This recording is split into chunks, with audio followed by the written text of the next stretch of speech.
Okay, you ready? Just give it 1 second. It's still just loading. I know it's telling you it's being live streamed, but it's still loading. Okay, all set. All righty. Good evening, everybody. Thank you for joining us for tonight's Board of Selectmen meeting on Wednesday, March 2nd, 2022 via Zoom. Per Governor Baker's order suspending certain provisions of the Open Meeting Law, General Law, Chapter 30A, Section 20, the public will not be allowed to physically access this Board of Selectmen meeting. Public comments and questions may be submitted to the board in advance of the meeting by completing the Google form below prior to the meeting by Tuesday, March 1st, 2022 by 4:30 p.m. Also, the meeting will be broadcast live via CCON Comcast Government Channel 15, streamed live on TV9's Facebook, and streamed live on the Town of Seaconk's YouTube channel. Mass General Law, Chapter 30A, subsection 20F requires any person recording must notify the chairman at the beginning of the meeting. Seeing none, I'd like to call the meeting to order. Can somebody please read the board and committee openings? Volunteers are needed on the Board of Health, Capital Improvement Committee, Commission on Disability, Conservation Commission, Department of Public Works Building Committee, Economic Development Committee, Energy Committee, Historical Commission, Human Services Council, Recycling Committee, and Zoning Board of Appeals. Mr. Chairman, Okay. Can we just do a roll call since we're on Zoom? Thank you. We'll roll call starting with Mr. Healy. Michael Healy, aye. Adam Trony, aye. Chris Zora, aye. You're on mute, Mr. Andrade. David Andrew, aye. Justin Sullivan, aye. Before I get to community speaks, just want to remind everybody as to why we are doing Zoom tonight. We do have a joint public hearing with the Finance Committee at the tail end of this meeting. At the time that we have to post it, it has to get posted in the newspaper, and we have to send things out a certain number of weeks in advance.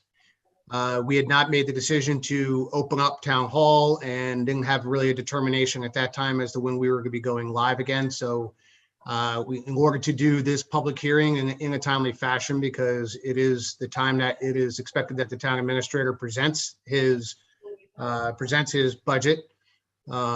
We are holding this meeting via Zoom. We do anticipate being back live by March 16th. So just as a reminder, I know we talked about it last couple of meetings, but just want to make sure that everybody understands why we're doing it. Trust me, I think we all appreciate being back in person, and we will appreciate that in just a couple of weeks. So community speaks. We did get one via Google, and that came from Tom Benoit, and it was just to also address what I just spoke about, which was why we were holding this meeting via Zoom and not, and not in person like other boards and committees have started to do.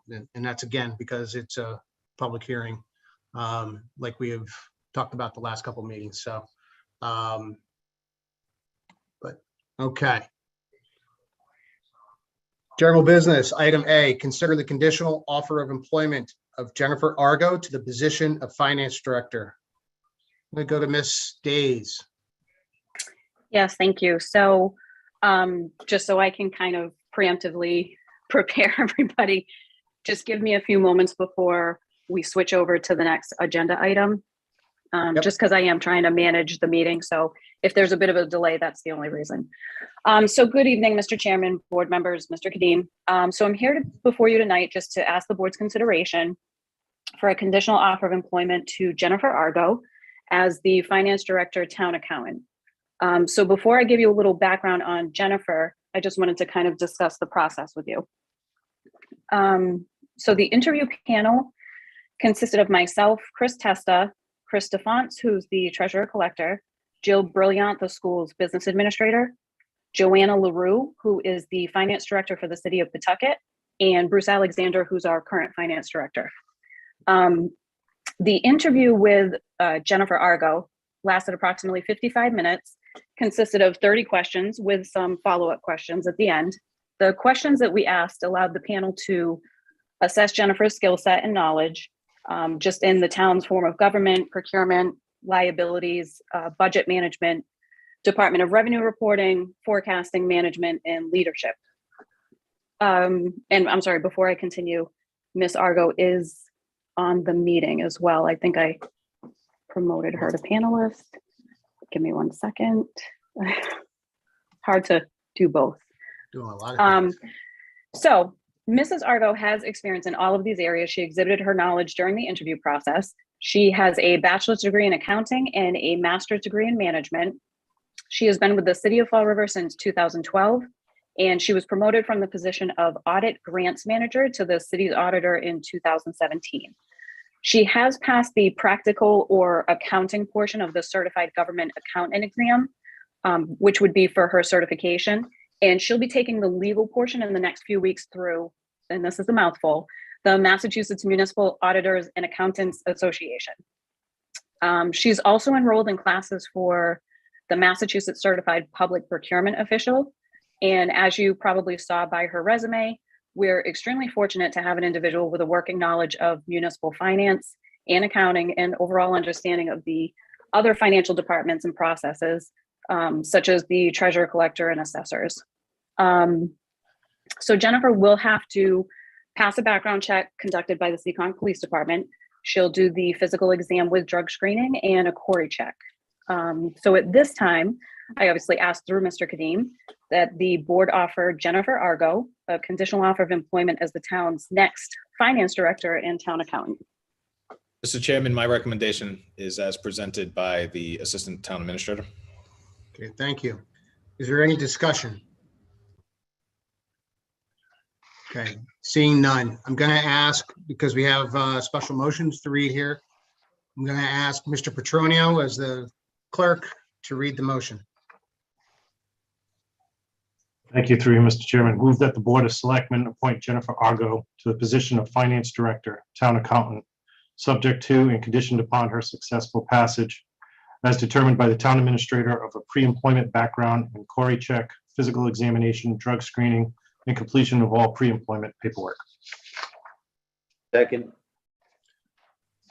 All in favor, roll call, please, Mr. Healy. Michael Healy, aye. Adam Tronio, aye. Chris Zora, aye. David Andrew, aye. Justin Sullivan, aye. Congratulations, Ms. Sargo. Welcome aboard. Appreciate it. Think you mute. Oh, now we can hear her now. Yeah. Sorry. Sorry. Thank you so much. Thank you. So just to be clear, Ms. Days, this is, she will begin once all the background checks are complete. Correct. So we'll, I'll actually send out her paperwork tomorrow, which is the official conditional offer letter, which doesn't go out until the Board of Selectmen have taken a vote. So she'll get all that pre-employment paperwork. Once we get her conditional offer letter back, we'll actually ask the police department to start the background check. Once that is complete, we'll finish the other items.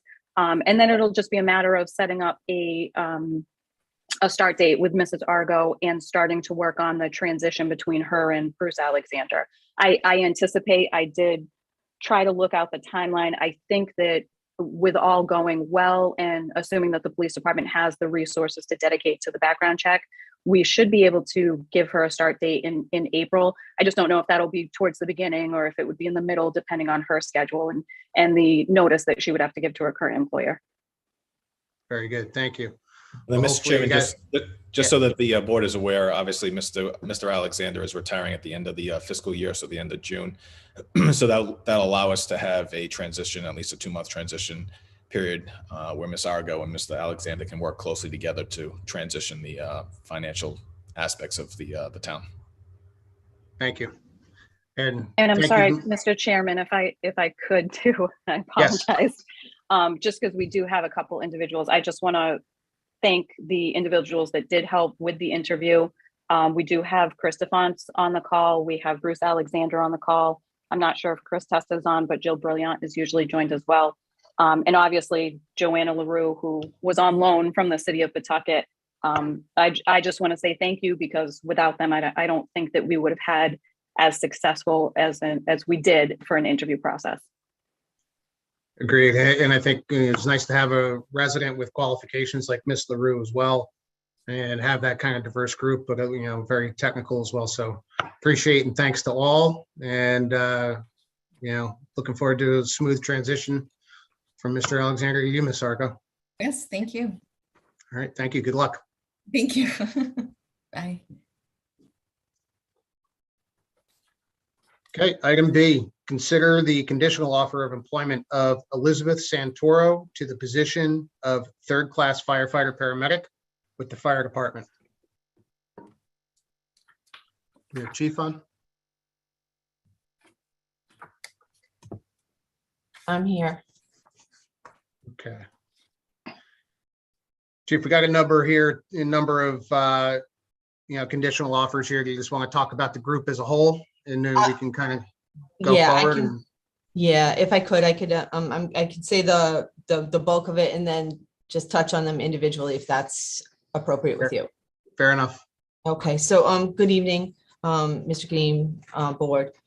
Tonight, I asked the Board of Selectmen to make conditional offers of employment to 6 individuals after completion of Attachment A and Attachment B of the collective bargaining agreement between the Town of Seekonk and IAFF Local 1931, completion of satisfactory background check, satisfactory Corey check, physical examination with drug screening and psychological screening, and completion of pre-employment paperwork. Our first candidate would be Elizabeth Santoro. She comes to Seekonk from Taunton, Massachusetts, and is currently a medic in medic school at Roger Williams University. She presently works in North Situate, Warren, and West Greenwich Rescue Services. She has successfully completed the fire department hiring process, which includes a 2-hour written exam, a physical agility test, an oral interview with an interview panel. I believe she'll be a great addition to our department. In conclusion, I'm requesting through Mr. Kadeem that the board extends a conditional offer of employment to Elizabeth for the position of third-class firefighter paramedic. Mr. Chairman, my recommendation is as stated by the fire chief. Okay, thank you. Any discussion? Sorry. Seeing none, do I have a motion? Mr. Petronio. Move that the Board of Selectmen appoint Elizabeth Santoro to the position of third-class firefighter paramedic for the fire department, subject to and conditioned upon her successful passage as determined by the town administrator of the following: executed Attachment A and Attachment B documents, a pre-employment background and query check, physical examination with drug screening, psychological evaluation, Civil Service Commission's physical ability test, successful completion and passage from a Massachusetts Firefighting Academy, and completion of paramedic level certification within 3 years from date of academy completion. Thank Do I have you. a sec? Do I have a second? Second, Thank you. All in favor, roll call, please, Mr. Healy. Michael Healy, aye. Adam Trony, aye. Chris Zora, aye. David Andrew, aye. Justin Sullivan, aye. All Thank right, you. item C, consider the conditional offer of employment of Aaron Bento to the position of third-class firefighter paramedic with the fire department. Chief. Aaron Bento comes to us. He's a resident of Seekonk and a graduate of Seekonk High School. He currently holds his Massachusetts EMTB license and presently works for Brewster Ambulance Service. He successfully completed the fire department hiring process, which includes the 2-hour written exam, physical agility test, and oral interview with an interview panel. I believe that he'll be a great addition to our department. In conclusion, I am requesting through Mr. Kadeem that the board extends a conditional offer of employment to Aaron for the position of third-class firefighter paramedic. Mr. Chairman, my recommendation is as presented by the fire chief. Thank you. Mr. Petronio, do I have a motion? Move that the Board of Selectmen appoint Aaron Bento to the position of third-class firefighter paramedic for the fire department, subject to and conditioned upon his successful passage as determined by the town administrator of the following: executed Attachment A and Attachment B documents, a pre-employment background and query check, physical examination with drug screening, psychological evaluation, Civil Service Commission's physical ability test, successful completion and passage from a Massachusetts Firefighting Academy, and completion of paramedic level certification within 3 years from date of academy completion. Thank you. Do I have a second? Second, Thank you. Any other discussion? Seeing none, roll call vote, please. Mr. Healy. Michael Healy, aye. Adam Trony, aye. Zora, aye. David Andrew, aye. Justin Sullivan, aye. Item D, consider the conditional offer of employment of Ryan McNeil to the position of third-class firefighter paramedic with the fire department. Ryan McNeil comes to Seekonk from Blackwood, New Jersey. He currently holds his national EMT basic license. He was previously a volunteer EMT with Bristol Fire Department and is a United States Coast Guard veteran. He successfully completed the fire department hiring process, which includes the written exam, physical agility test, and an oral interview. I believe he'll be a great addition to our department. And in conclusion, I'm requesting through Mr. Kadim that the board extends a conditional offer of employment to Ryan for the position of third-class firefighter paramedic. Mr. Chairman, my recommendation is as presented by the fire chief. All right, thank you. Any discussion? Real Seeing quick, none. Yep. did I hear Blackstone, Mass? No, Black- Blackwood, New Jersey. Oh, okay, thank you. So that begs the question, where is he now? He's Well, here. He's here. here and there. He's going to be staying here. He's kind of like in transition. Okay, Very good. All right, any other questions? Seeing none. Roll call vote, please. Mr. Healy. are we gonna make the motion? Motion. Oh, sorry. No problem. No problem. Sorry. Mr. Chairman. This is through you, Mr. Chairman. Move that the Board of Selectmen appoint Ryan McNeil to the position of third-class firefighter paramedic for the fire department, subject to and conditioned upon his successful passage as determined by the town administrator of the following.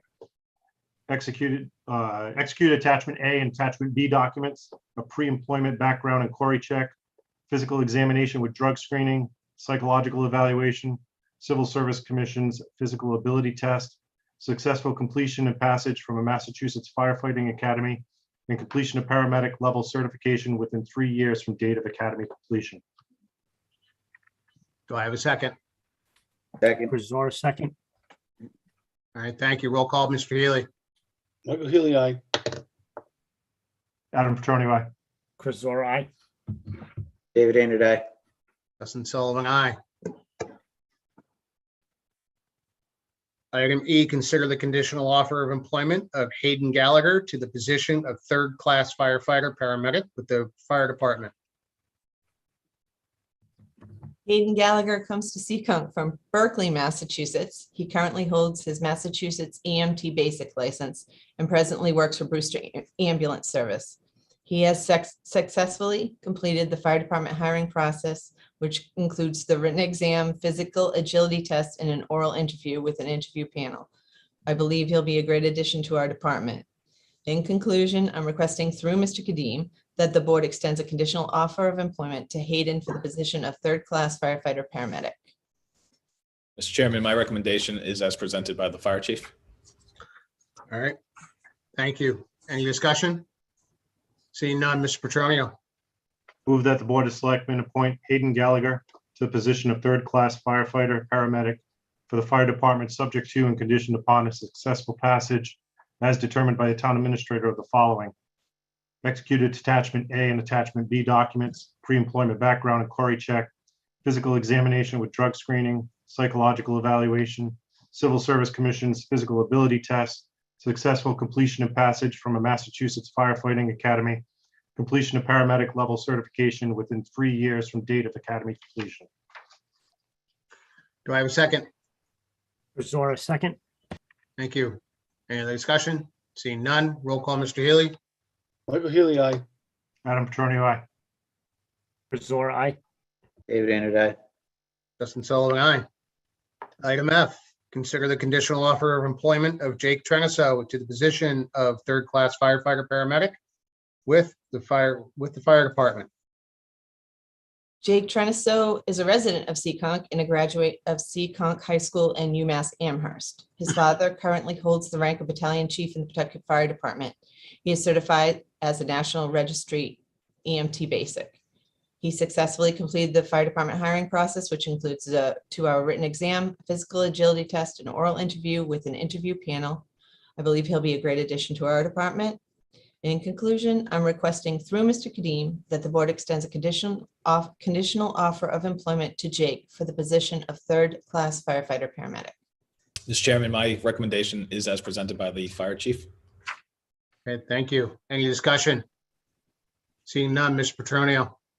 Move that the Board of Selectmen appoint Jake Treniso to the position of third-class firefighter paramedic for the fire department, subject to and conditioned upon his successful passage as determined by the town administrator of the following: executed attachment A and attachment B documents, a pre-employment background and query check, physical examination with drug screening, psychological evaluation, Civil Service Commission's physical ability test, successful completion and passage from Massachusetts Firefighting Academy, and completion of paramedic level certification within 3 years from date of academy completion.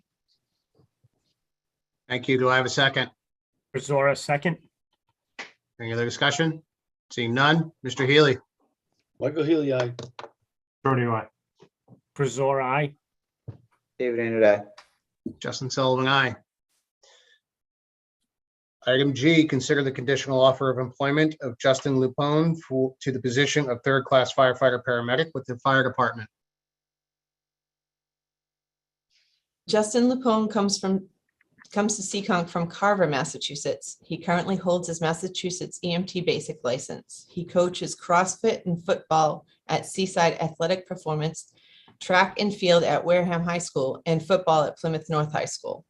He successfully completed the fire department hiring process, which includes the written exam, physical agility test, and an oral interview, and I believe he'll be a great addition to our department. In conclusion, I'm requesting through Mr. Kadim that the board extends a conditional offer of employment to Justin for the position of third-class firefighter paramedic. Mr. Chairman, my recommendation is as presented by the fire chief. Okay, thank you. Any discussion? Chief, Seeing you'll none, also be, Mr. you'll Sorry, also go be ahead. moving closer. I'm sorry? You'll also Mr. be Zor- moving closer. Yes, within he the will be 15 moving within the Yep. 15-mile radius. Thank you.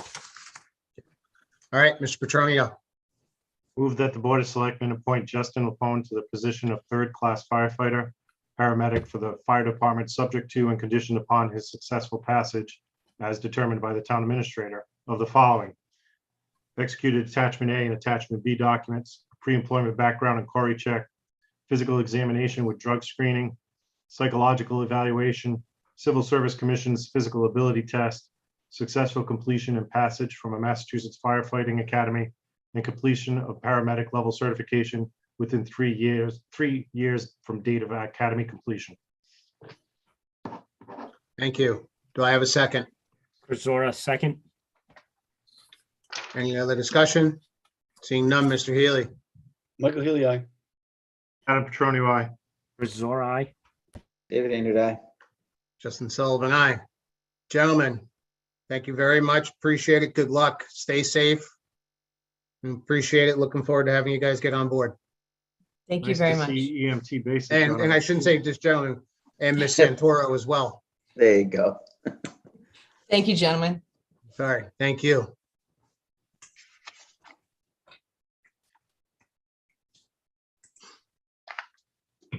All right, item H, consider appointing Karen Fuller to the Cultural Council.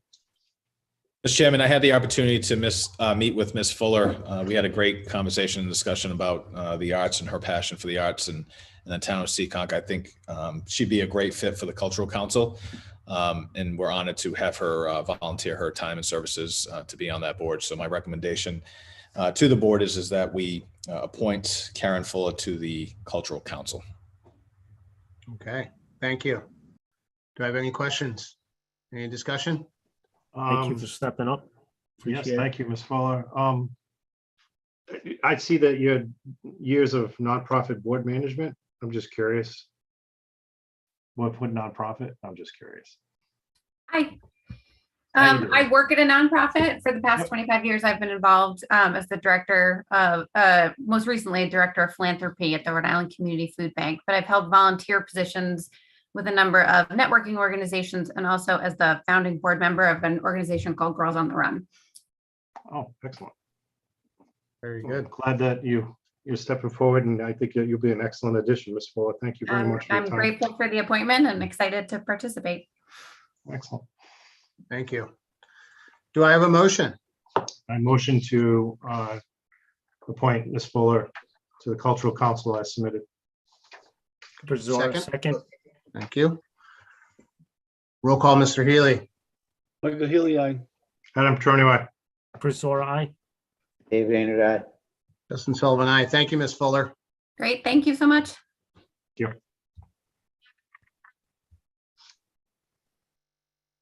Okay. Item I, consider the town moderator appointments of Michelle Hines and John Posey to the Department of Public Works Building Committee. So Mr. Hoogerseel had sent in, he's got 2 appointments for the DPW Building Committee. He sent in the following. Please let it be put into record at the next scheduled Board of Selectmen meeting. The following appointments have been made at the DPW Building Committee created upon passage of Article 13 at the Fall Town Meeting on November 8th, 2021. Michelle Hines of 29 Rikert Street, John Posey Jr. of 44 Rye Street. Respectfully submitted, Peter Hoogerseel, Seekonk Town Moderator. So this is not something that we have to vote on because this is the moderator appointment, but we do have to read it into record. So Ms. Hines, I see that you're on, and Mr. Posey, thank you. Ms. Hines, you dedicate a lot of time and been on a lot of these building committees. I know you have a lot to offer, so appreciate it. And I know this is probably one of your first building committees, Mr. Posey. Appreciate you stepping forward and donating more of your time. So, thank you. Thank you to all. Now we have the 5 and we can get started. Let's get this building going. Okay. Item J, license hearing. Consider the request for a transfer of an off-premise all alcohol license for Arujo Liquors Limited, DBA Regency Liquors, 301 Taunton Ave, to Arujo Holdings, LLC, DBA Regency Liquors, Nuno Arujo, to be manager, continued, and this is to be continued to March 16th, 2022. Mr. Kadim, can you refresh me since we're just continuing this? What do we need to do here? It's just a license hearing, so we're fine with just a continuance. Okay, so we just need a motion to make the motion for the continuance. Continue. Yep. So Okay, moved. so do I have a motion to continue this license hearing to March 16th, 2022? So moved, Adam Tronio. Second. Okay, roll call, please, Mr. Healy. Michael Healy, aye. Adam Tronio, aye. Chris Zore, aye. David Andrew, aye. Justin Sullivan, aye. Okay, item K, consider amending the mobile food cart permit policy. So as we're getting into the season with mobile food carts, the reason we're bringing this up for consideration tonight and discussion was, one, our current policy has that in order for food carts in order for them to get permitted for an event, it's for each individual event, they have to go through the whole process of getting checked, and it's a very lengthy process each individual time. Plus, they have to pay, a fee each time that they do it.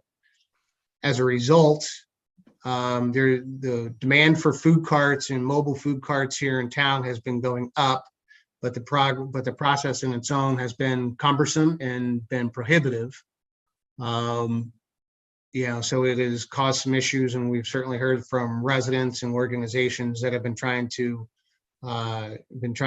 get these carts in. So that said, a couple of the main points that we wanted to discuss on the mobile food permit policy here. One was to see if we can have somebody wants to come in and get a permit. They do it one time a year.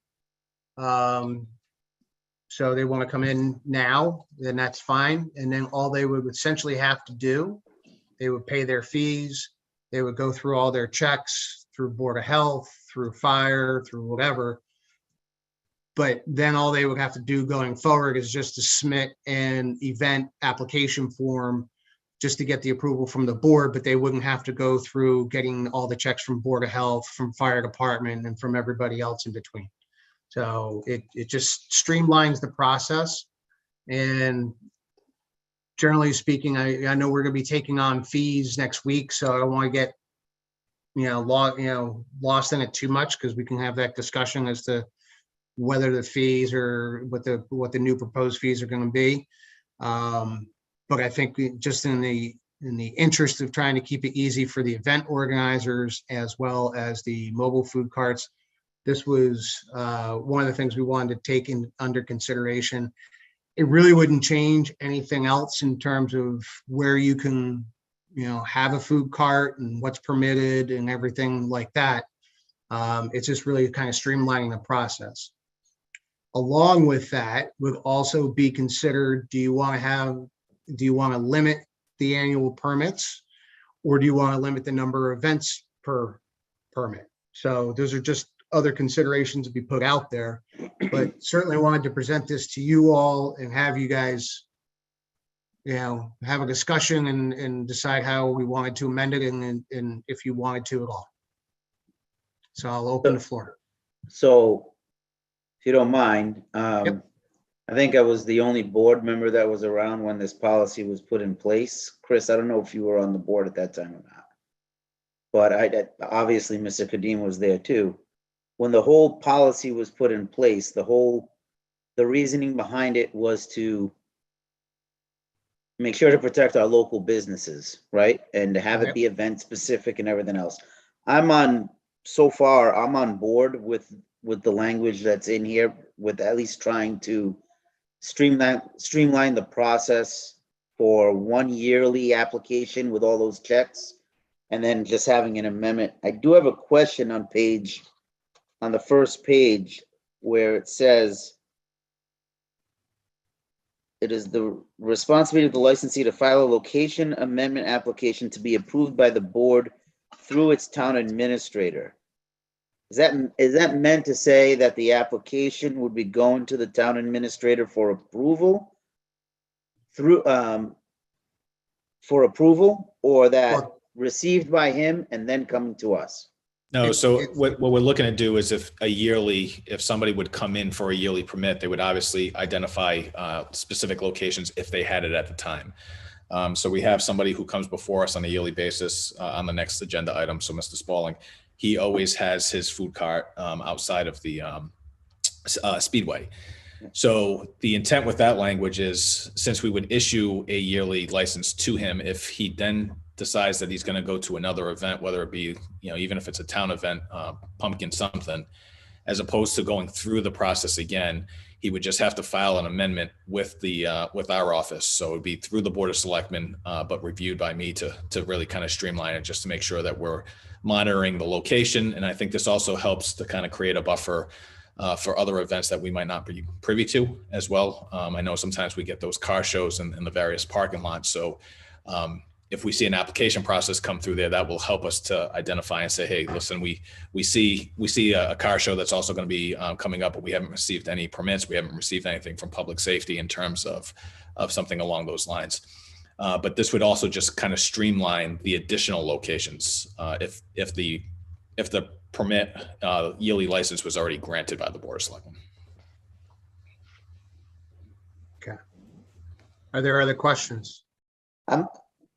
I was Mr. looking Hendrick? at the highlighted section where it said, do we want to limit the number? That's one of the discussion parts. Do we want to limit the number? Personally, I don't think we really should limit the number. I mean, if you've got somebody, and that has like a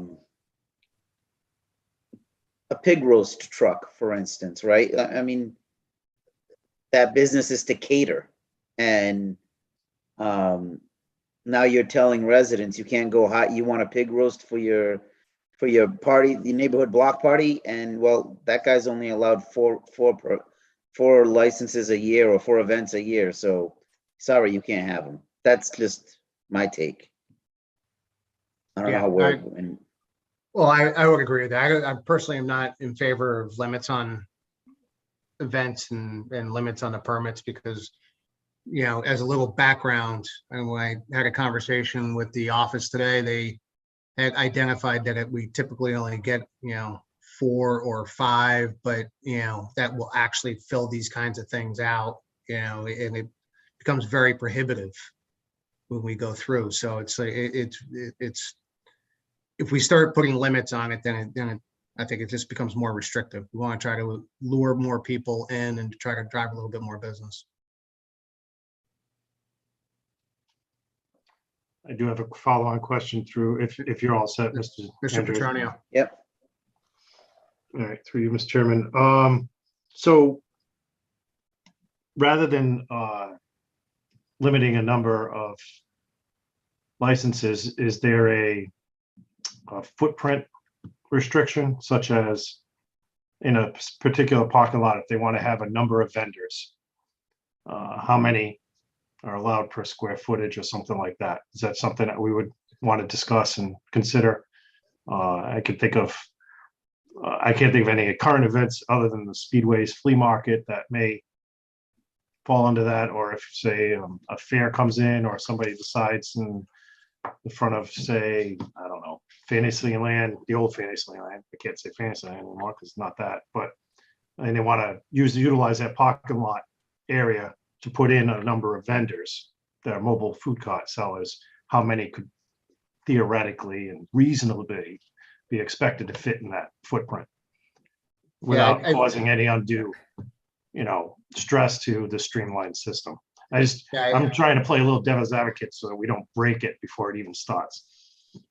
Yeah, I think my only thought on that, and I appreciate where you're going on it, is it's too variable Mhm. on an event by event basis.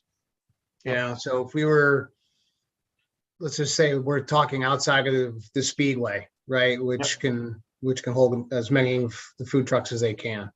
But if you were talking about pumpkin something, or the Martin School Spring Fling, or one of the other events, right? Then I think I can see some of those considerations being brought in, but those are still there now. So nothing has changed from the previous policy and procedures on this. It's just we still have that option now, but I think it's going to vary from event to event. And I see there's already language in here that, within so many feet of a well-established victuals place, that, they have to either get written permission or whatnot. So it seems like it's very well written otherwise. So that would be the only consideration I would be looking at, just instead of having the aperture wide open. Well, maybe we leave it wide open and see what people do to break it, and then we can adjust fire then. All right. Are there any other questions? All right. So seeing none, we just want to make sure that we make a motion to modify this policy to a one-time a year with no limitations on permits. And all other checks would have to be met through Board of Health, fire, and the one for the one time a year insurance, and et cetera. So do I have a motion? So moved, Petronio. Okay. Do I have a second? Persona, second. Okay. Is there any other discussion? So So, you Mr. see, Chairman, Mr. Chairman, just for my own clarity, so you're approving the policy as So we're gonna presented with the exception? Approve the policy as presented, one time a year, no limitations Right. on permits. Perfect. Thank you. just the one-time application fee at the beginning of the year, correct? Right. Right, one-time application fee, and they still have to register for each event. Correct. That's all. All right, Mr. Healy. Michael Healy, aye. Petronio, aye. Chris Zora, aye. David Andrew, aye. Justin Sullivan, aye.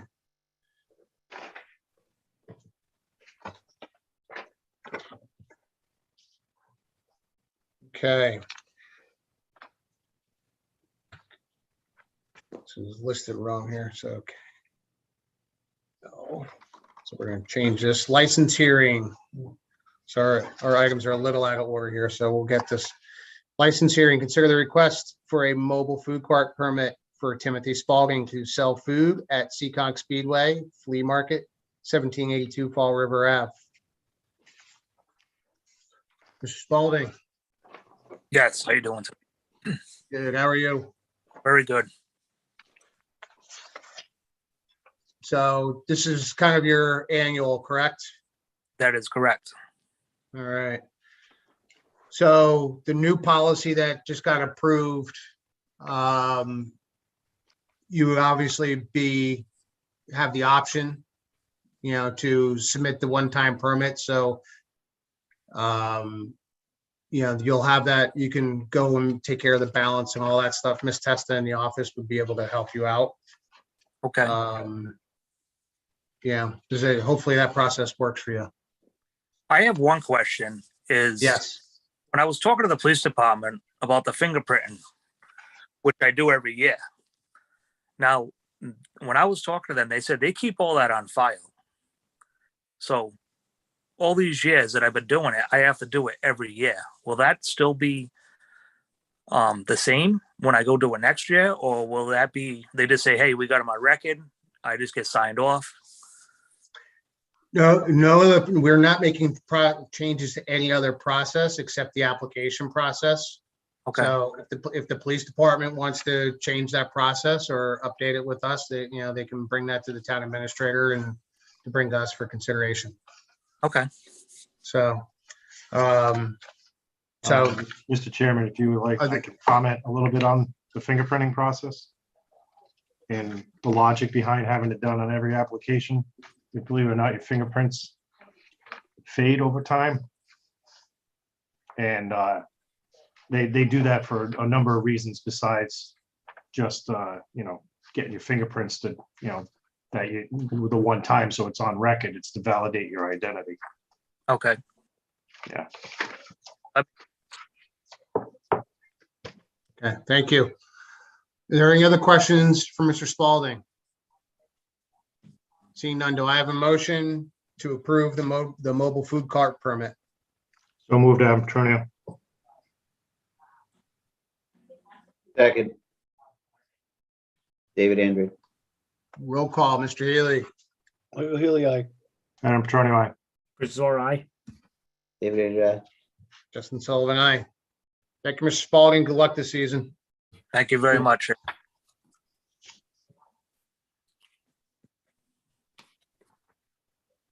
Okay, next item, consider the acceptance of the deputy chief's contract. This was already approved in executive session. We just need to get an approval in open session. Do I have a motion? So moved, Adam Petroni. Second, Chris Zora. Roll call, Mr. Healy. Michael Healy, aye. Adam Petroni, aye. Chris Zora, aye. David Andrew, aye. Justin Sullivan, aye. Consider accepting the minutes of February 16th, 2022. Mr. Petronio? Through you, Mr. Chairman, I recommend accepting the minutes as submitted. Very good, thank you. Do I have a second? Second, Chris Zora. All right, thank you. Roll call, Mr. Healy. Michael Healy, aye. Adam Petroni, aye. Chris Zora, aye. David Andrew, aye. Justin Sullivan, aye. Public hearing, joint meeting with the Finance Committee. Fiscal year 2023 budget hearing. Ms. Days, are you letting know we have other members from the Finance Committee on? Mr. Chairman, so I did let in all the members of the Finance Committee. As far as I can tell, it's just the Finance Director and there are two committee members on. I do see Mr. Philip Yan in the waiting room. Is he still listed as an attendee? He's Okay, listed yep. as an attendee. All right, give me 1 second. He may not know how to promote, so let me just allow him to speak. Okay.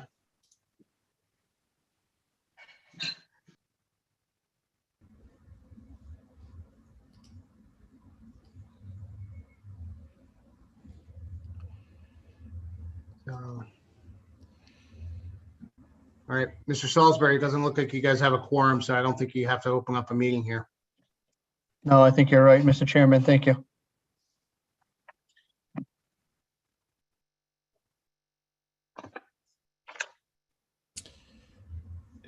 Mr. Chairman, are you all All set? right. Mr. Kadim, floor is yours. Thank you, Mr. Chairman, and to the members of the Finance Committee who are here. I do just want to take the opportunity to recognize, and as the board knows, the department heads, because this is really truly a group effort. And this is not just something that happens on a yearly basis. This happens throughout the year. And we are constantly working to make sure that we're within budget and are cognizant of the the taxpayers' monies that are being spent on a given year. And the department heads are truly very fiscally responsible when it comes to this, and constantly working with myself and the CFO to the finance director to make sure that we're presented, number one, a balanced budget, but also at the end of the year remain in the black and having turnbacks to be able to certify free cash. So I want to thank them for everything that they do throughout the year, and I know the board recognizes that in the hard work that they do as well. So the first slide is a slide that, again, I always show, but I think it's something that's truly important because it's something that we've all worked on, and we've seen some significant progress and growth in this area. But it truly is about the long-term growth and sustainability for the town and the planning. And I think that was probably the most evident when the pandemic hit, and we were one of the few communities who were able to kind of make it through the pandemic without having seen significant reductions in the budget or financial implications. And again, that's a testament to the department heads, the Board of Selectmen, the FinCom, and everybody that has put together financial policies. And so with that, the budget process has always remained the same. We take a very conservative budgeting approach. And then when we look at from fiscal year 15 to fiscal year 21, that conservative budget approach has generated $18.3 million, on average $2.6 million a year in free cash. And obviously that money has allowed us to build up stabilization accounts, capital improvement accounts, and fund various projects. Our stabilization account to date is funded at $5.3 million. As the board is aware and the community is aware that we have a financial policy, and the financial policy that was just approved this past April, almost about a year ago now, requires that we have at least a minimum of 15% of the prior year's tax levy. And with the 5.3 million, our tax levy, 7% of the prior year's tax levy. And as we currently stand, we're funded at 15% of the prior year tax levy. So we're almost double the minimum balance that we want to maintain. So that really truly does show a strong financial position for the town. And with that also helps our bond rating when we go out for rating calls, that they will see what our policy is, compare it to our stabilization account, which is essentially seen as a rainy day fund. And to see a balance of $5.3 million really does show strong financial strength when we go out for those calls. As everybody is aware, we have created an OPEB trust fund. The number fluctuates because every year we have the actuarial reports that come through. We've seen this drop from 40 million down to 37 million for unfunded liability. So that allows our actual trust fund to be funded at 9.8%, which is a significantly high percentage compared to other communities.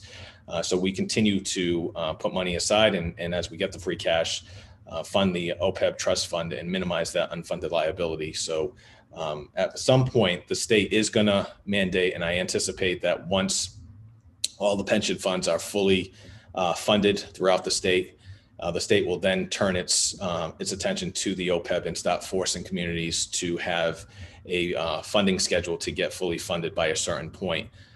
That's not there yet, but I think we'll be in a good position when that does happen to really minimize the exposure for the town from a financial standpoint.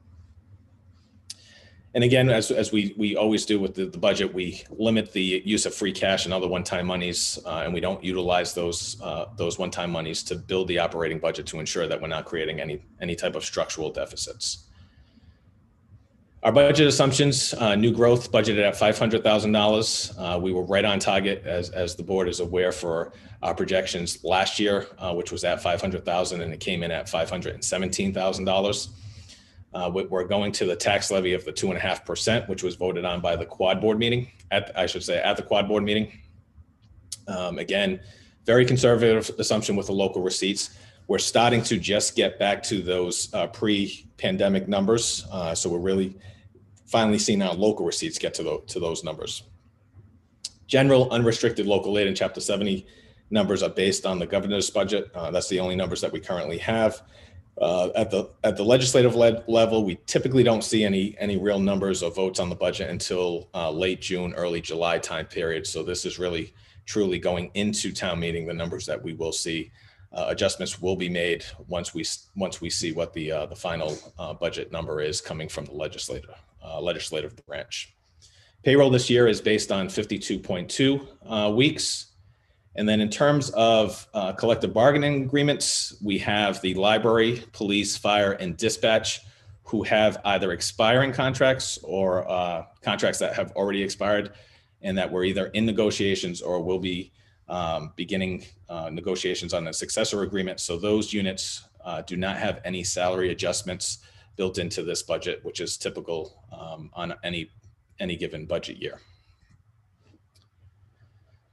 For the summary of the fiscal year 23 budget, the budget is balanced at $66,579,911.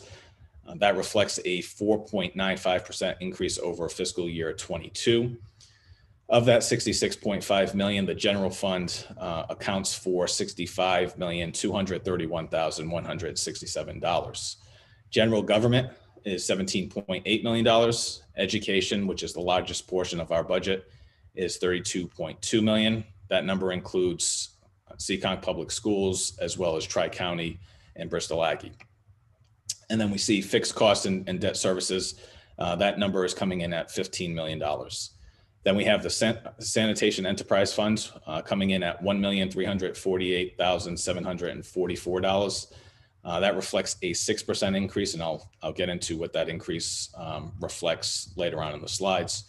But it's a 6% increase over fiscal year 22.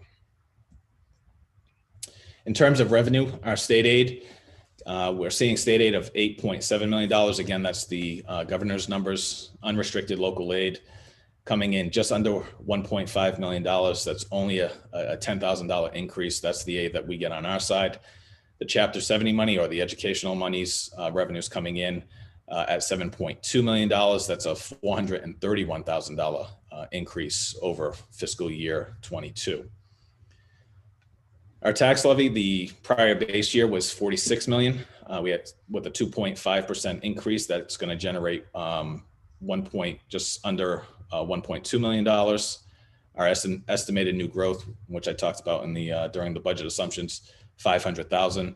And then we have the debt exclusion of 2.8 million, which is totaling a total tax levy of $50,477,790.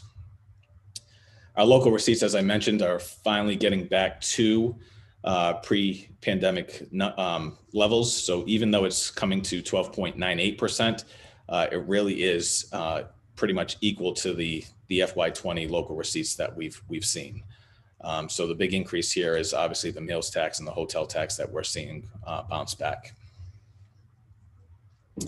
Our motor vehicle excise, $2.9 million.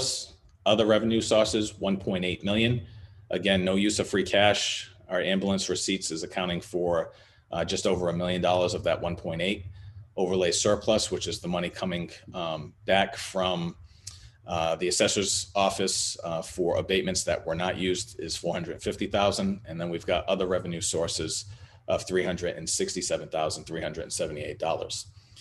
Just quickly on the overlay surplus, I just want to really point out, even though that's money coming in out of the overlay surplus account, we also put money in from the tax levy to help offset some expected abatements that may be coming in the February 1st time period for tax relief. And this is essentially a wash for us.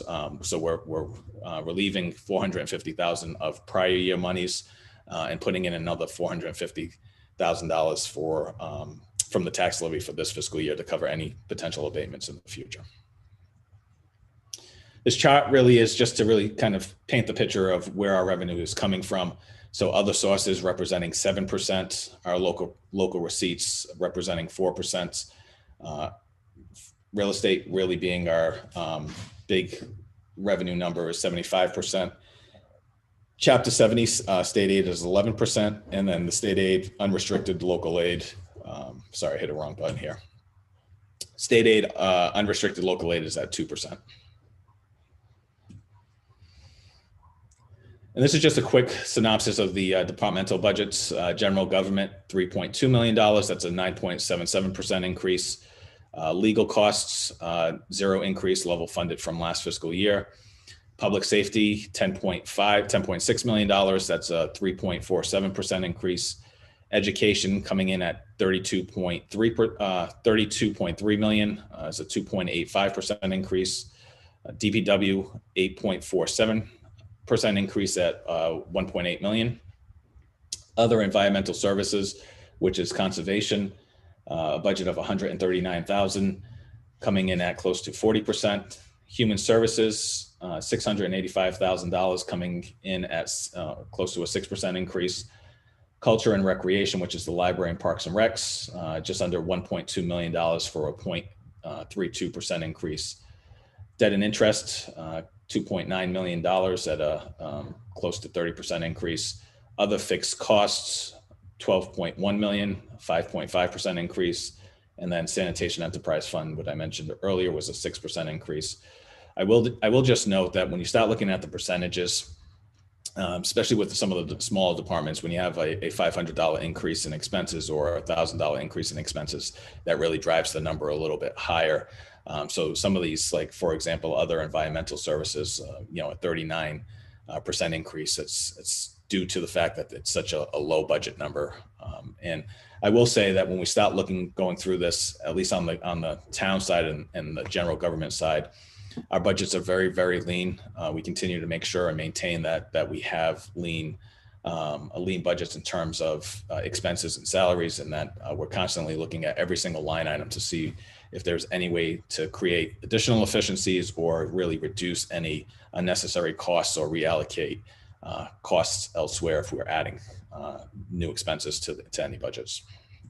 Mr. Kadim, Yep. in looking at that prior slide, does the education line item there include costs for, say, Tri-County, Bristol Aggie, transportation? It does. Yeah, it includes all of that. So that captures all, and I'll break those educational numbers down in the later slides. But that number in itself is not just the Seekonk Public Schools. It's Tri-County, Bristol Aggie, and all that transportation costs for the two schools.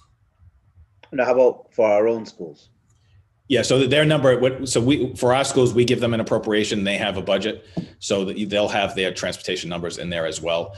We don't get a separate line item for transportation, unlike Tri-County and Bristol Aggie, where they give us transportation numbers. Thank you.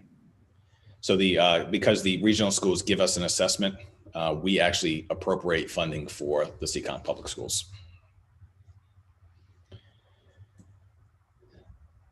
This is just a chart to really kind of give you a visual on where our budgets are. So education, 50% is really the big piece of our budget. 4% coming from debt service, 19% for employee benefits and fixed costs. General government, 7%. Public safety coming in at 16%, and then DPW at 3%, and human services at 1%. Mr. Kadim, Yes. that employee benefits, that does include the teachers in there too, right? It's the town and the schools, correct? Correct. So that's not included in that education line item. Correct. Yep. So the employee benefits for pension and healthcare include the pension costs and healthcare costs for both the school and the town. So just going to run through each department and try to, and I know some folks think this is good information. Some folks think that's too much information. Really, truly, what I'm really trying to capture here is trying to give everybody the most accurate picture. I don't capture all the increases, but I capture what I feel are the most important increases. So if you do not go through the budget and you review these slides, you will have an understanding of where the increases are coming from and where the decreases are coming from. So I tried my best. I know it's probably 28 or 25 slides from this point on, but I just ask folks to please bear with me. So in the Selectmen office, the budget is $37,400. This reflects an 18% increase over fiscal year 22.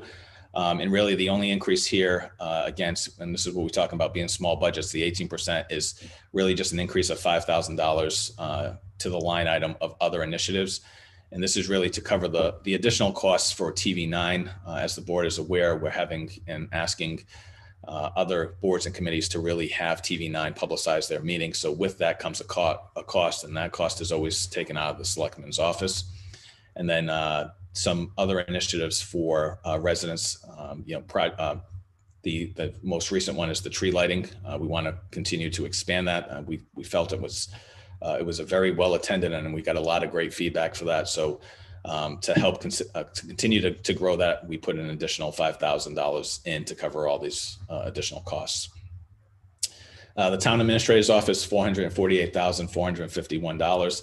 And I just want to be transparent here. I know folks tend to always go to the town administrator's office. Obviously, it's one of those things that I personally expect and anticipate on a year-to-year basis. But we have a 4.5% increase over fiscal year 22. We don't necessarily typically see that, but we've got an office of 4 individuals, so 4 full-time employees. And we've got 3 of those employees that have contracts that are close to each other and they expire. So we will see every third year a more higher increase as those collective bargaining, those individual contracts are ratified. What I will say, there's a list of things that come in here, and I know folks are looking at the 448,000 and comparing it to 4 individuals, but the amount of work and task that goes into the town administrator's office is very, very significant. I've got a list if the board wants to hear the list later on after the presentation. I know you folks understand what the office has to deal with, but for the general public to truly understand, our office is a very hands-on office, and we handle a myriad of issues and projects and policies and licenses and dealing with constituent complaints. And we're very hands-on, and I think which allows us to be as efficient and provide a cost-saving measure across the town, even when we're dealing with other departments. So based on that, the salary adjustment for the 4 full-time equivalents, we have the TA and the assistant TA with COLA adjustments of 2%, and the 2% is pretty consistent with what the increases you'll be seeing throughout these slides for collective bargaining agreements and individual contracts. With the exception of those that might have had a salary adjustments made to their positions. The executive administrative assistant had a mid-year contract renewal in FY22, and then we're seeing a 2% adjustment for FY23. The administrative assistant's new contract for FY23 included a wage adjustment, so the increase there is a 4.56%, and the wage adjustment really just got that individual close to a similar pay and salary for a comparable position of administrative assistant. In fact, we just had one which was hired on the police side, so that really kind of brought things in line there. Elections, $32,094. Again, significant increase here in terms of percentage, 130.45% increase over 22. This increase really is only an $8,000 increase, but this is to cover 3 elections. So we'll have 1 town election and then 2 state elections, or assuming that there are 2 state elections if there's a primary. The costs include 4 election workers, 3 police officers, cost of ballots, printing the ballots, and other related voting expenses there. The registrar's budget is $11,752.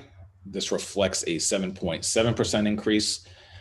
We had $800 increase for census printing, mailing, and annual street listing and binding of those lists. The Director of Finance, this budget is $244,124. This reflects a 47% increase over FY22. I will say that this number or this budget is slightly inflated. So next fiscal year 24, we'll see some reduction in this, and that's simply due to the fact that we've got our finance director retiring, and we have a retirement buyout of $55,000 for that line. So that's driving that portion of that. This department has 2 FTEs. The finance director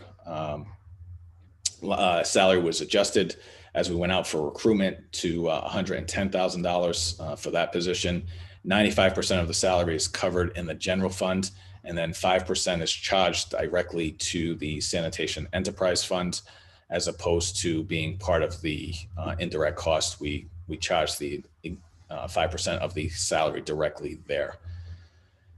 And I mentioned the one-time expense increase due to the retirement. The assessor's office, $313,335. This reflects a 5.25% increase. That office has four FTEs, so they are now fully staffed. We had some vacancies there that we were trying to deal with and fill.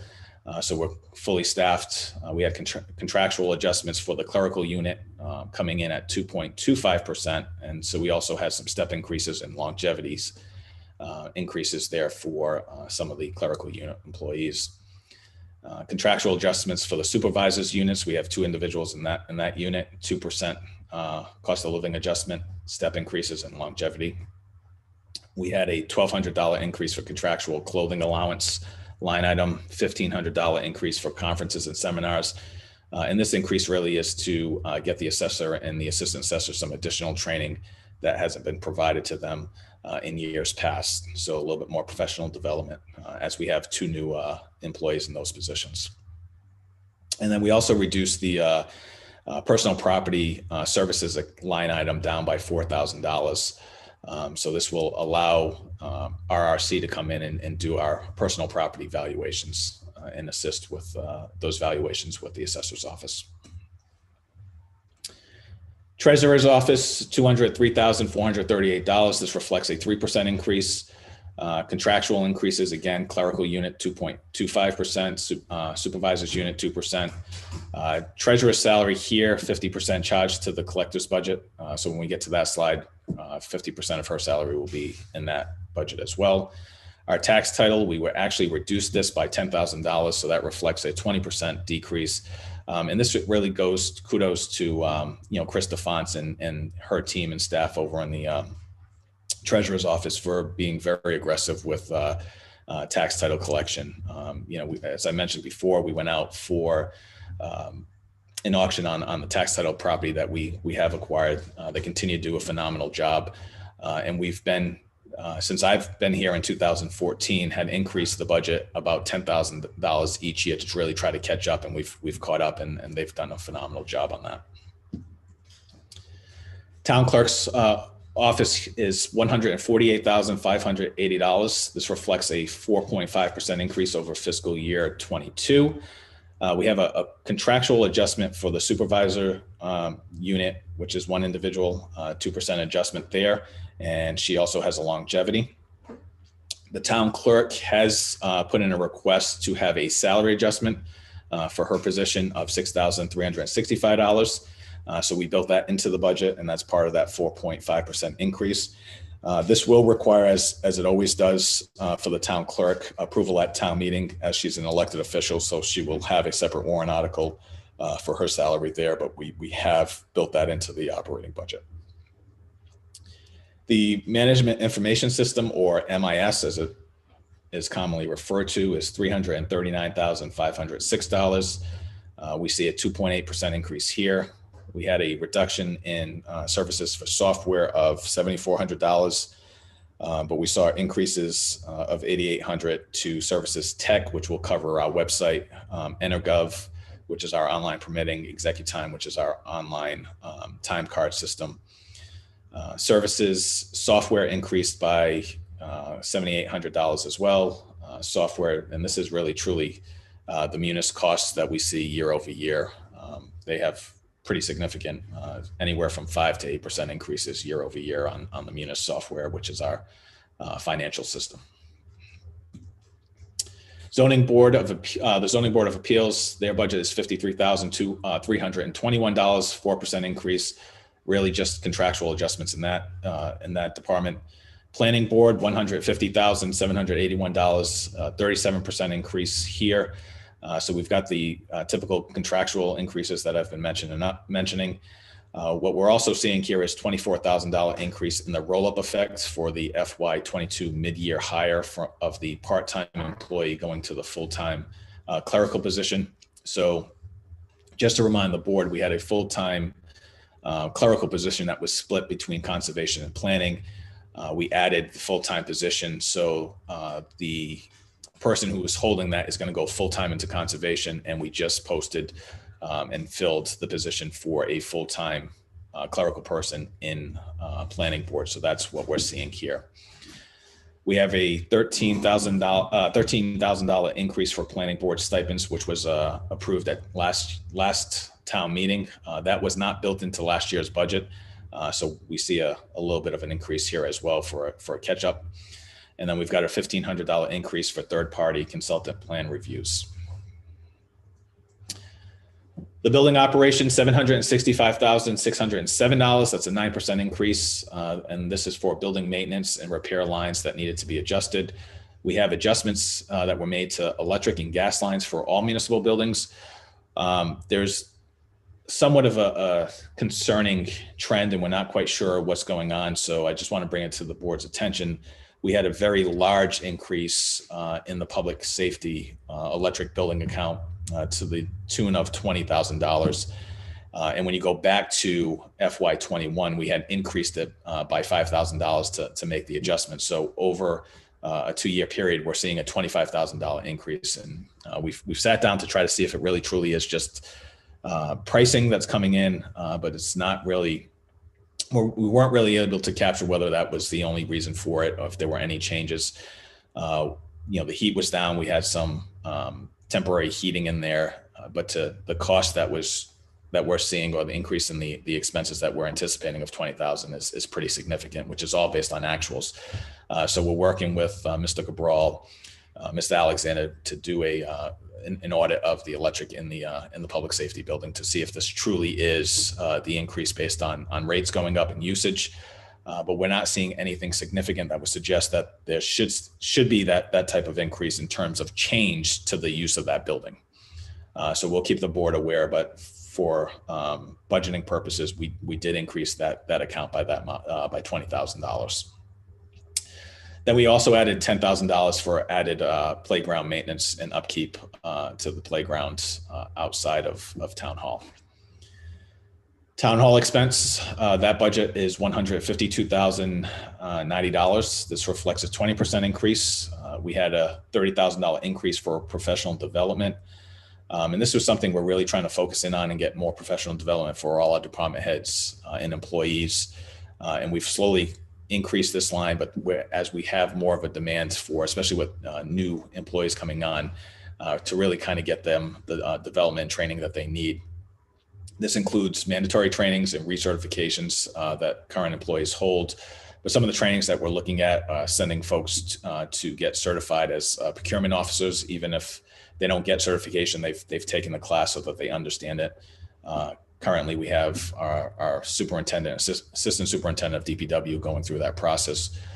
We've had Chris and Kristen in my office going through the process as we handle all the procurement in there as well. The assistant TA went through that. Then we also have leadership training scheduled, some public records, open meeting laws, which cover not only employees, but board members and boards that we and committees that we've invited to, safety training and other job specific trainings. And this really is to go above and beyond some of the free trainings that our town council offers. So KP Law does offer and provide some free trainings for us on a yearly basis. We typically tend to use that throughout the year and do that at department head meetings. Shifting gears from general government over to public safety, we're going to start with the police department here. Their budget is $4,937,770. This reflects a 4% increase over FY22. In terms of salaries, we have 40 full-time equivalents, 1 chief, 1 deputy, 1 captain, 3 lieutenants, 7 sergeants, and 27 officers. Just as a reminder, again, the police union is, their contract is expiring, so there's no cost of living adjustments for their salaries. They're just step increases that have been captured.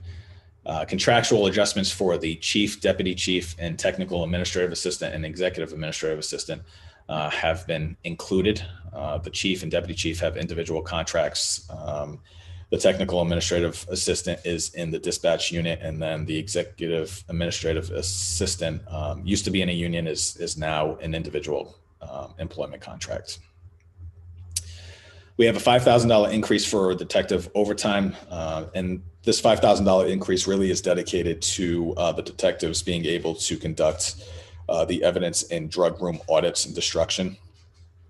So this is really just to keep their drug room and evidence room in compliance and get rid of any old drugs or evidence that is no longer needed.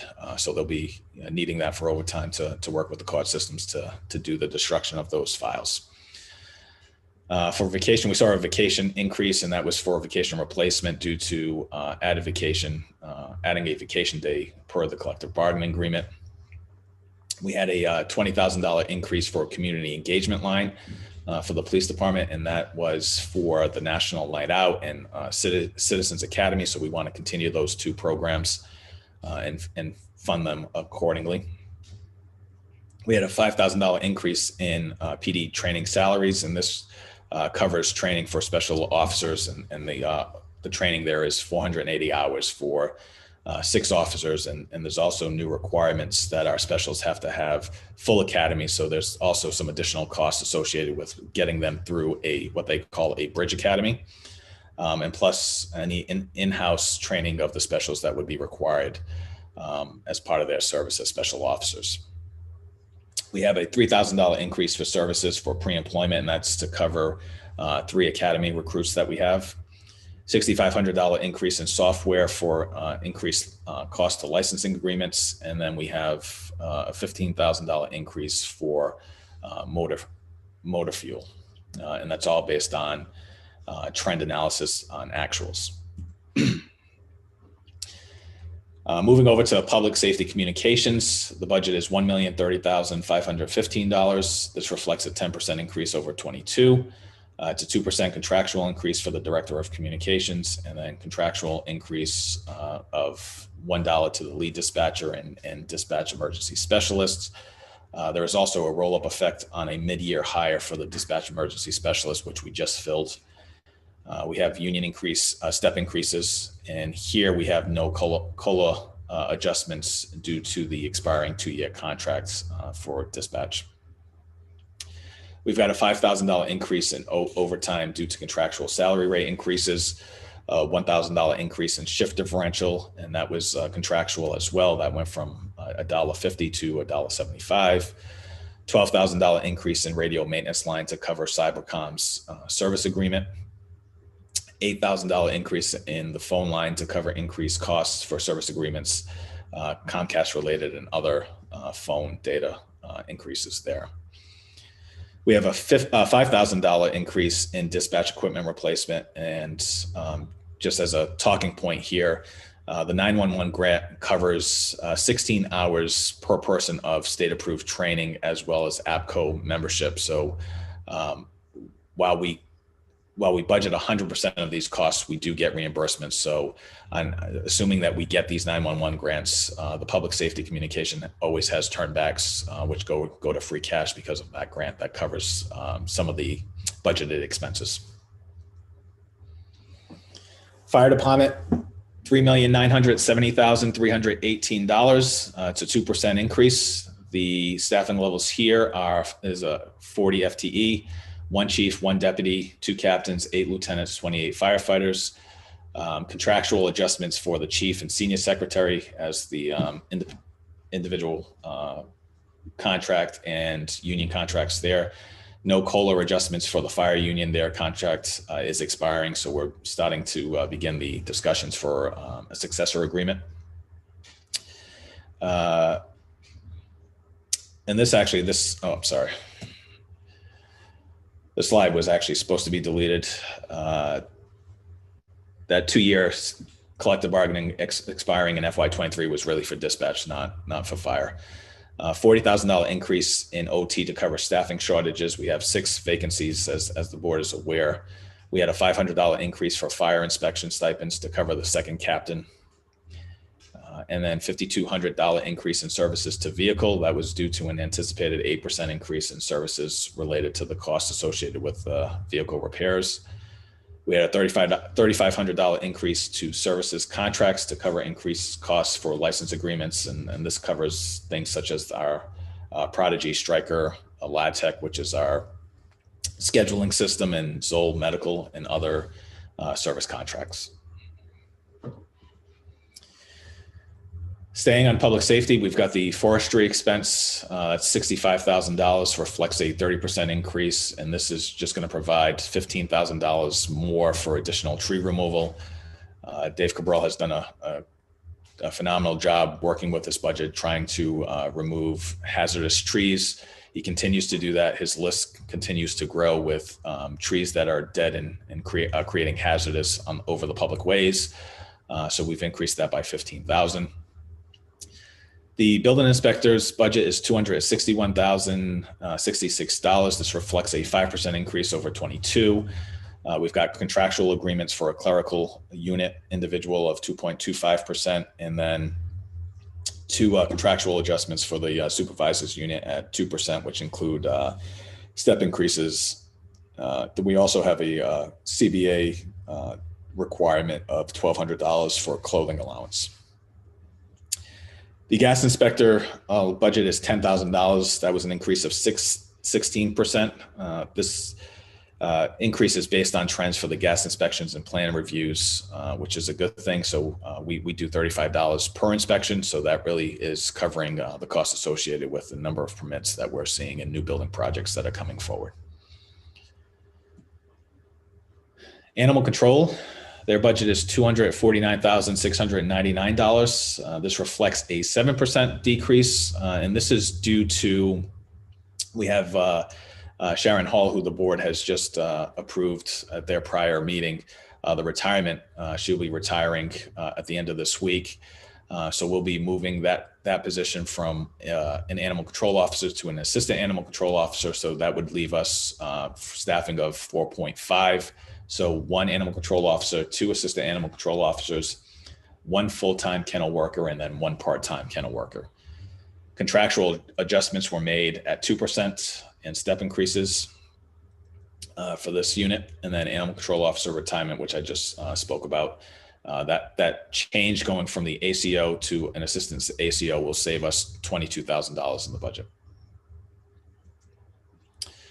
Department of Public Works, the budget is $1,842,669.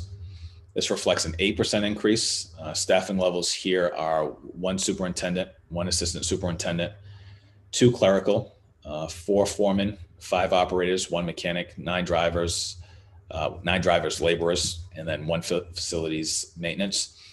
The staffing level reflects the only increase that we're actually looking for throughout this budget. So we're asking to add 1 additional new hire for DPW.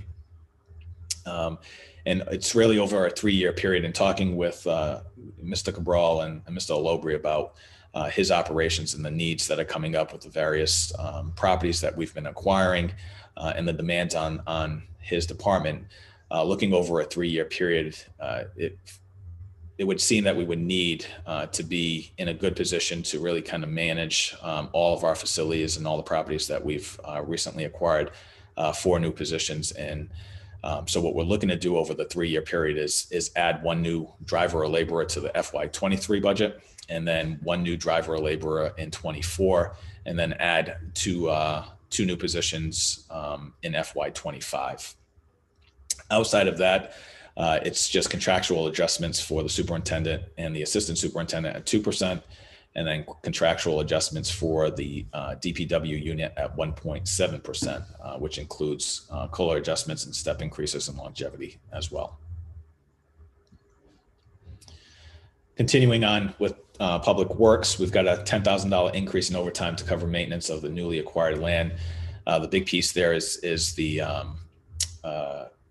Madeira's property once we get the Madeira's property, and then also the trails that we've been trying to maintain throughout town. We've got a $3,000 increase to exam license line item, and this is to cover the pesticide license for the ball fields and conservation areas, so that DPW will be able to treat those areas in-house. We had a $3,000 increase for uniform line item to cover the new FTE. We had a $5,000 increase to the motor fuel line, $10,000 increase to vehicle supply line item, $10,000 increase to the equipment supply line item, and then we had a $10,000 increase to services consultant line item, and this is for engineering services that we'll be able to utilize throughout the year with DPW. Moving on to environmental highlights or conservation, $139,975. This reflects a 39% increase over FY22. We've got contractual adjustments of 2.25% for clerical, 2% again for supervisors, $16,000 roll-up effect for FY22 mid-year hire here. But truly it's a little bit more because that $16,000 was actually captured through the revolving account for conservation. We have 60% of the salaries being charged to the general fund, and then 40%, as the board knows, getting charged to the conservation revolving account. We have a $7,500 increase to consulting line item, which will allow for additional consulting on several new projects and newly acquired property. The biggest portion really going to the Madeira's property. $4,500 increase to supplies, special events, and this is really to cover the storybook trails and ribbon cuttings for the work that will be done on Burrs Pond and Madeira's property. I just want to highlight, I think Jen has done a phenomenal job, especially with some of our trails in the storybook, adding the storybook trails to the town. So she's looking to continue and expand that. So I think the community really appreciates that and enjoys the work and effort that's been put in by DPW and her staff and Jen as well. Board of Health, $213,195. I will say, when Brian's on the line, I think he needs a budget that's triple this after all the work that they have done over the last 2 years with this pandemic. I just want to acknowledge that they have done a phenomenal job. Brian has stepped into the role, and we truly appreciate everything he's done. He's handled everything with a smile and has never lost his cool or sanity. So I do want to recognize him for that while he's on the call, and his staff as well. But this budget increased by 4%, and again, solely due to the contractual increases that I've been mentioning before.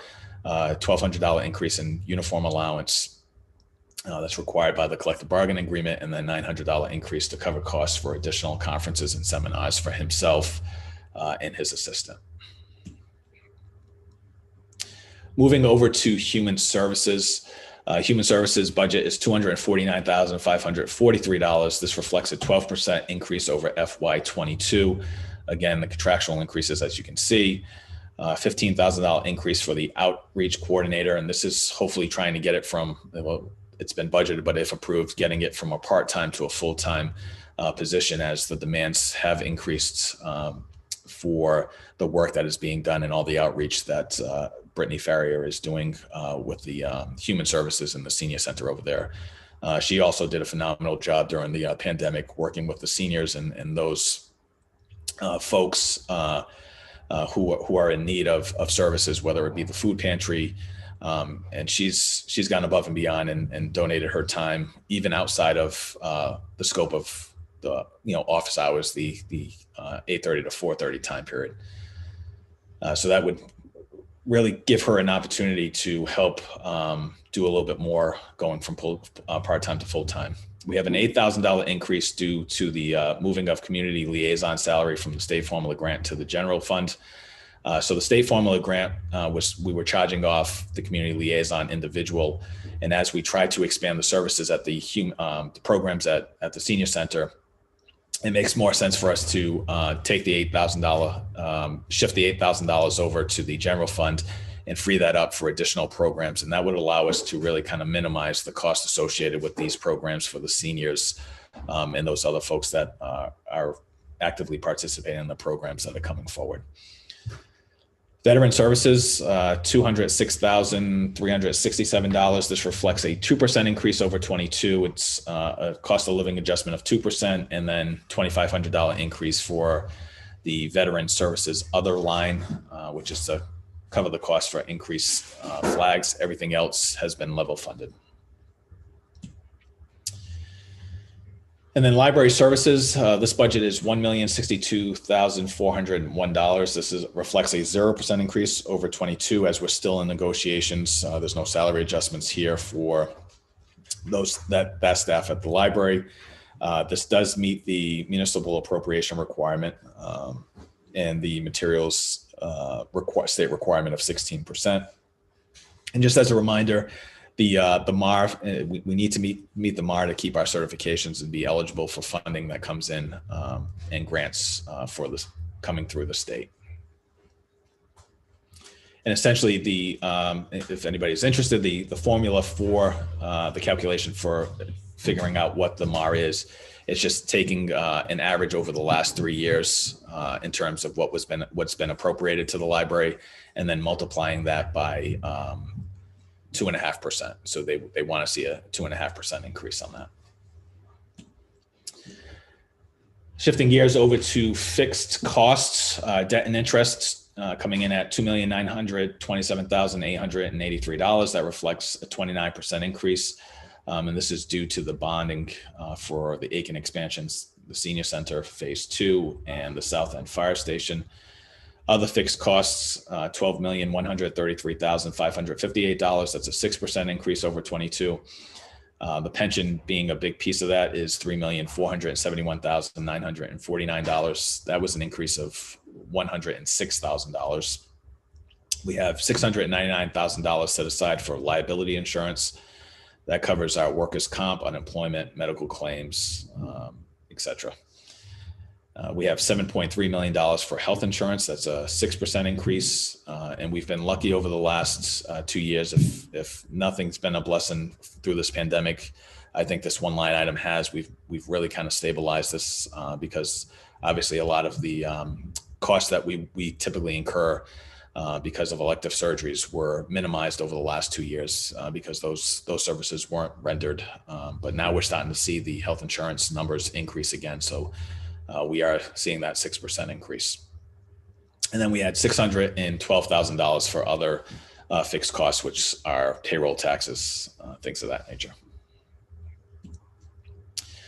Okay, we're going to go into the educational highlights, and this is where we kind of start wrapping up the presentation here. But the Seekonk schools, and this is solely for the Seekonk schools, the appropriation here is $30,859,506. That was sent over to the superintendent. He does have that number. This reflects a 2.6% increase. As I mentioned earlier in the slides, Chapter 70 has increased by $431,251. So when you look at Chapter 70 and the additional funding that comes in, 77% of the funding is coming from the town. The foundation enrollment is at 2,087. So that gets us back to the levels prior to the pandemic where some students were doing homeschooling. Net school spending for this fiscal year is $24,525,300. The town's minimum contribution requirement is $17,348,780. So the school department is being funded $6,334,206 above net school spending. This is a chart. This is the same chart that was presented last year. Unfortunately, the Department of Elementary and Secondary Education has not updated, but I do think it's a chart that's very telling. It tracks Chapter 70 and spending for education since ed reform back in 1993. And as you can see all the way to the right, you'll see FY21. We were $6.9 million above net school spending compared to what the minimum, and I just want to stress that it's the minimum required by the state to provide funding for education. Tri-County, 1,270,392. This reflects the FY22 assessment. We still haven't received an assessment from Tri-County. The foundation enrollment is 83%, and CCONC represents just under 10% of their enrollment. Bristol Aggie, this is a 285% increase over FY22. So their budget is, or the assessment for Bristol Aggie is 158,339,000. Last year, or this current year, FY22, we just had an assessment for the cost of 18 students to go to Bristol Aggie. Bristol Aggie was kind enough to send us a new assessment based on the new school that was built without really telling us mid-year in other communities. And I think a lot of communities were upset by it. But we saw a $108,000 increase due to the debt assessment. So that's really what's driving that significant increase. So last year's budget was at 58,000 roughly, or 50,000. So now we've got that additional debt assessment, which is driving this $108,000 increase. So that wraps up the general fund. Now going into the enterprise funds, sanitation budget, $1,406,705. That reflects a 6% increase over FY22. The landfill budget is $285,211. Big expenses there, really just contractual salary adjustment of $3,000. Our collection, disposal, recycling budget, $1,063,533. We're on year 9 of a 10-year contract. The collection contract has increased by 17,924. So it's just a 2.5% increase year over year for that collection contract costs. Our tipping fees increase $1 each year per ton. So we're going from $79 to $80 a ton.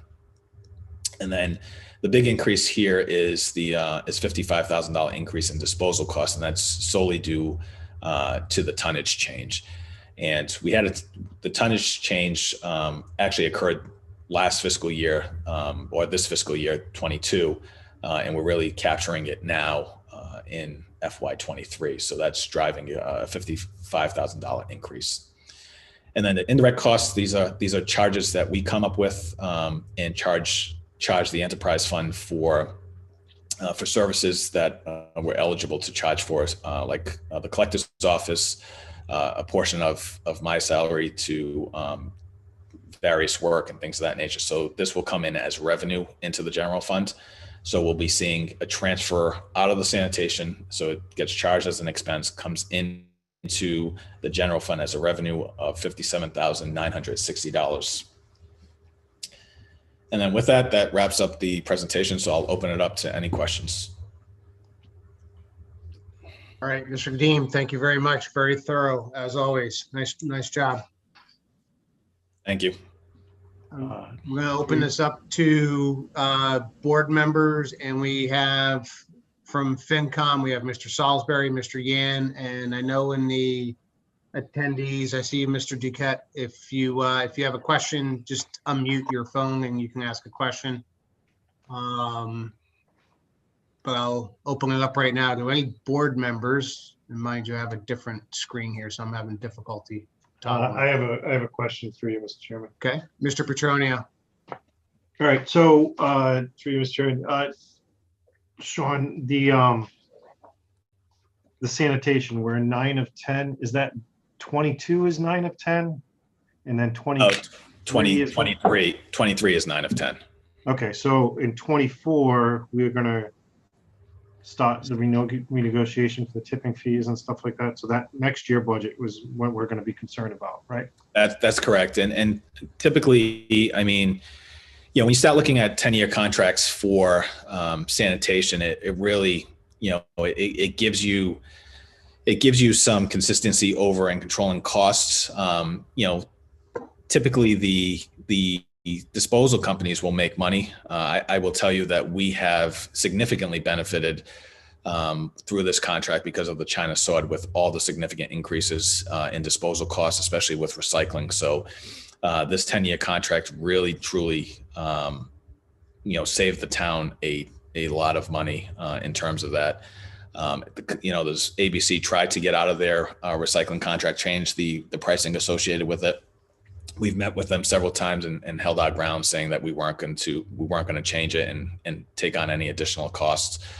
So it was a little bit of a battle there for a while, but this truly was a benefit to the community. So that being said, in 2 years we'll be looking to go out to get another contract, and I think at that point we'll see some significant increases. Hopefully we'll be able to mitigate some of the costs there with some competitive bids that would be coming in.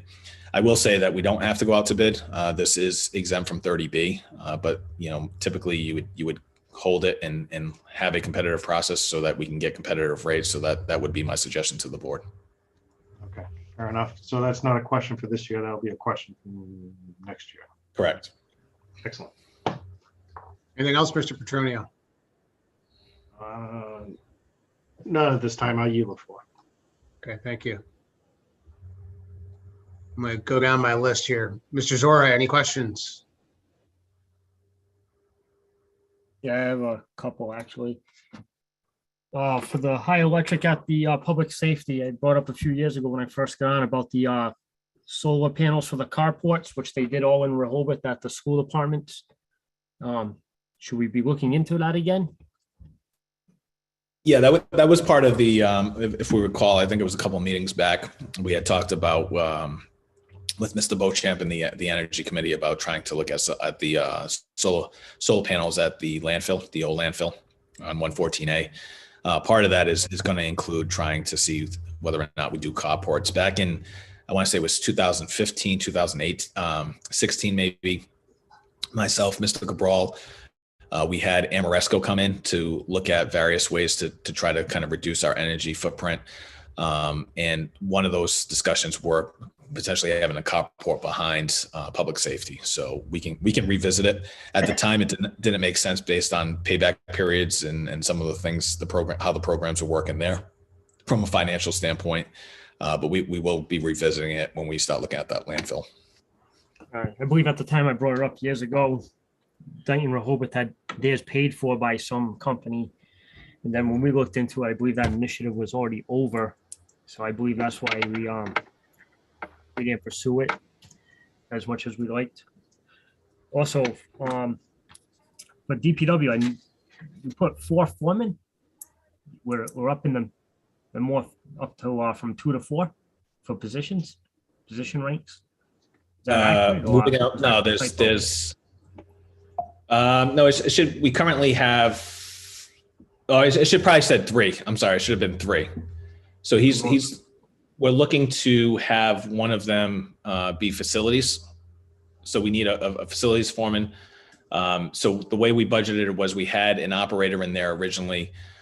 So when we were talking, we weren't sure if we wanted an operator or a truck driver laborer, but looking to promote somebody internally and then have somebody come in and truck driver laborer. So that's what's budgeted.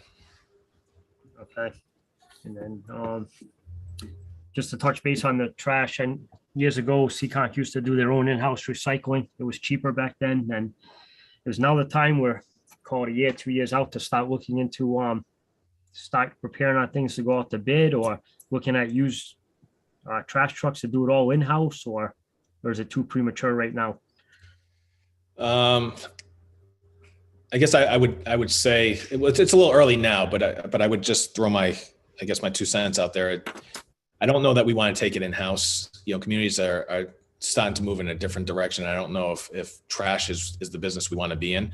But I think there's ways to be able to be competitive and try to reduce some costs with various vendors.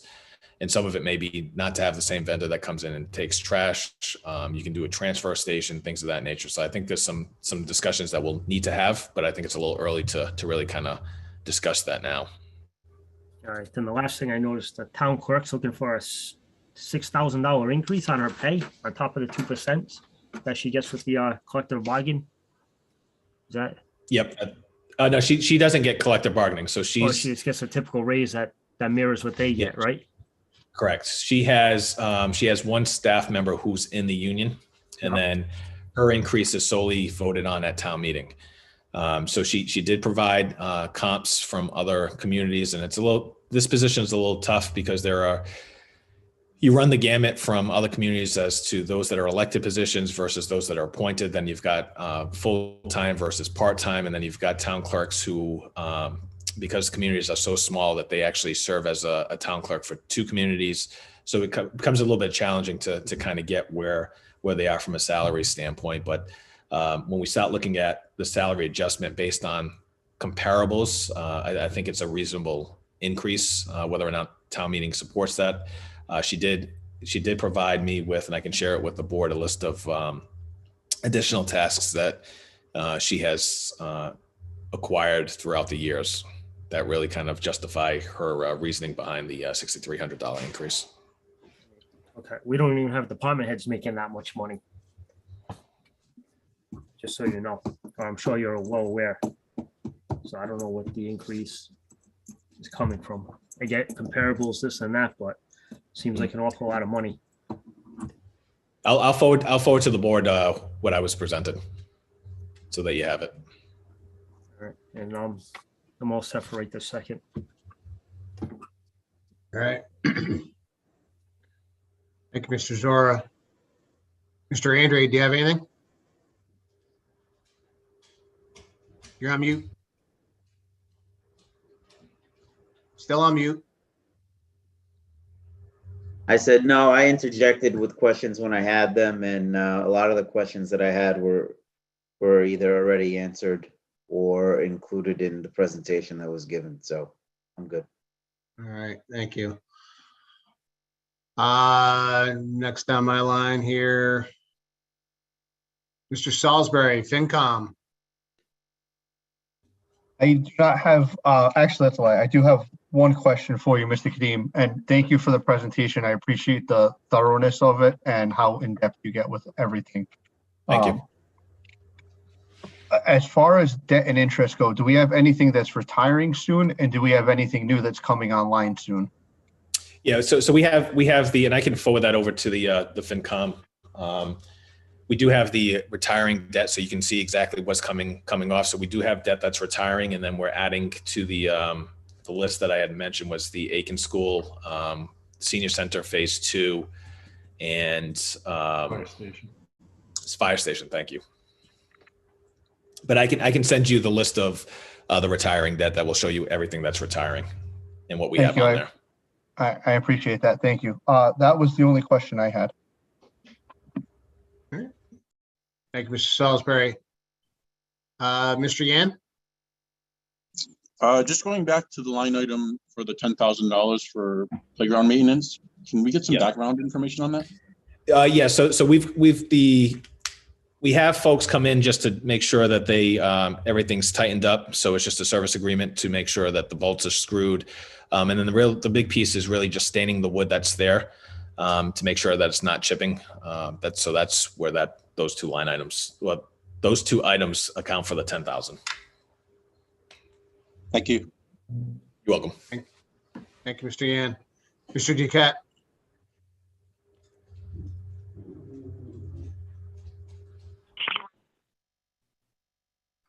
No further questions, Mr. Chairman. I had those answered during the presentation. Thank you.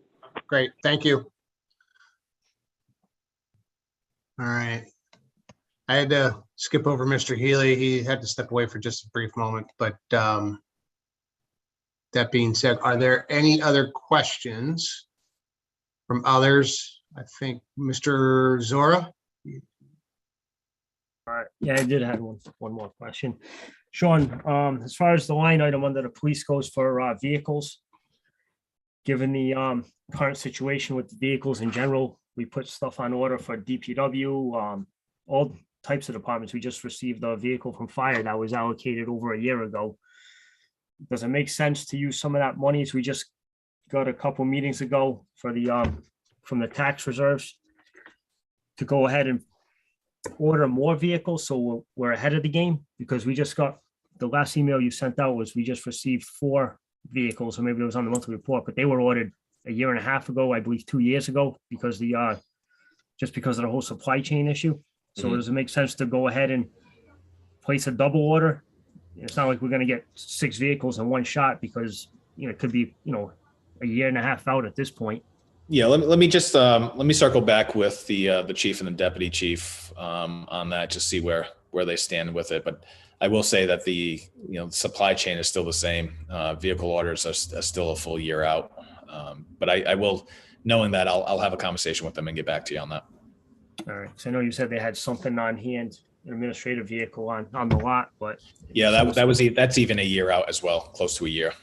so I mean, I don't want to, if we can Yeah. forward the money to put an order in, so we're not multiple years out. I mean, we ordered DPW trucks, what, a year and a half ago, 2 years ago, and we still haven't received them. Just because of the whole chip shortage and everything like that. So I don't want to be in a spot where our vehicles are really going bad because we can't keep up because of the supply chain shortage. So we're actually putting extra use on the current fleet instead of, rotating it in. That's just a concern I have. Yeah, I'll circle back with that. Mr. Petronio. I remembered my other two. I couldn't at the time. I have two questions. One's really quick. The RFP process that we discussed at one of the previous meetings with the Energy Commission on the solar panel project, is that, I believe that we agreed that was in town administrators. Are you working on that, Sean? Yeah, I'm gonna be working on that. So we just wrapped up we just finished the RFP for the fire station for architectural services, so we can get that out. Okay, all right. I'm just wanted to see where we were in the status of that. I know we just discussed it, so and you need some time and space to get on that because you have a lot of ankle biters. My second question is in the nature of our cannabis agreement. The grow, we have a retail that's up and running, and all that's starting to happen. How are the metrics going to be representative for that? Those fees? Yeah, so we haven't seen any of the revenues come in as of yet.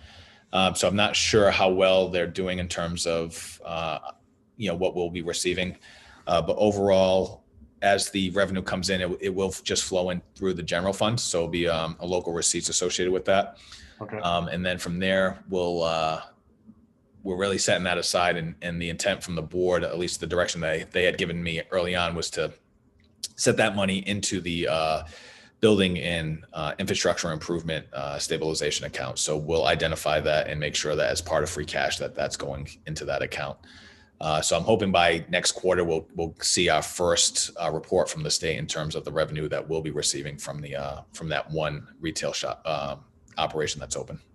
Excellent. And I know it's early, but I figured I'd ask the question now so that, sure it's on some people's minds as to how that's going to inject itself into a line item eventually on this and show a positive increase to our operating as opposed to it's a good discussion on that because our local receipts do not include any marijuana revenue. We will have marijuana revenue coming in through the general fund. So again, it'll come in as a surplus, be generated and certified as free cash by the Department of Revenue. And at that point, make the appropriation. Excellent. All right. Those were my two questions. Thank you. I yield the floor. Thank you, Mr. Petronio. Mr. Kadim, just to build on that real quick, from an expectation standpoint, how does the process work? Does Solar have to report back to the state on a quarterly basis, and then the state reports it back to us, and then we get the revenue later? So what's the lag period, I guess, from what we're talking about? I'm not sure where the lag is in terms of the state coming back, but it's real time because the system, the state has access to their system. Yep. So they see all the sales, so they get it on obviously a daily basis. So I'm not sure how the lag time is in terms of reporting it on a monthly or quarterly basis. Does Solar pay us directly, or does the state pay us? It comes from the state. Okay. Yep. Okay. Good. That was all. I did have a question for DPW. And it had to do with the resurfacing expense.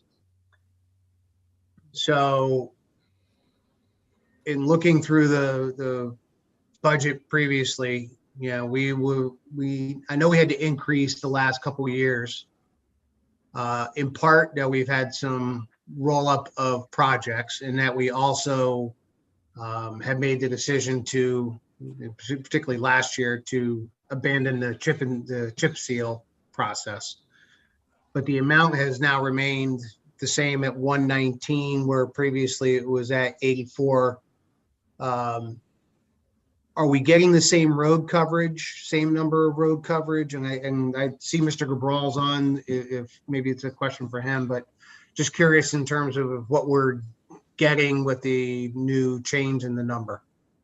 Yes, so that's just additional work, but that's not the primary source or funding source for the road work. So our Chapter 90 is allocated to us, so we get the Chapter 90 monies coming in from the state. So I haven't seen our allocation as of yet from the state. So this really is just as additional funding to help offset some additional projects there. Okay.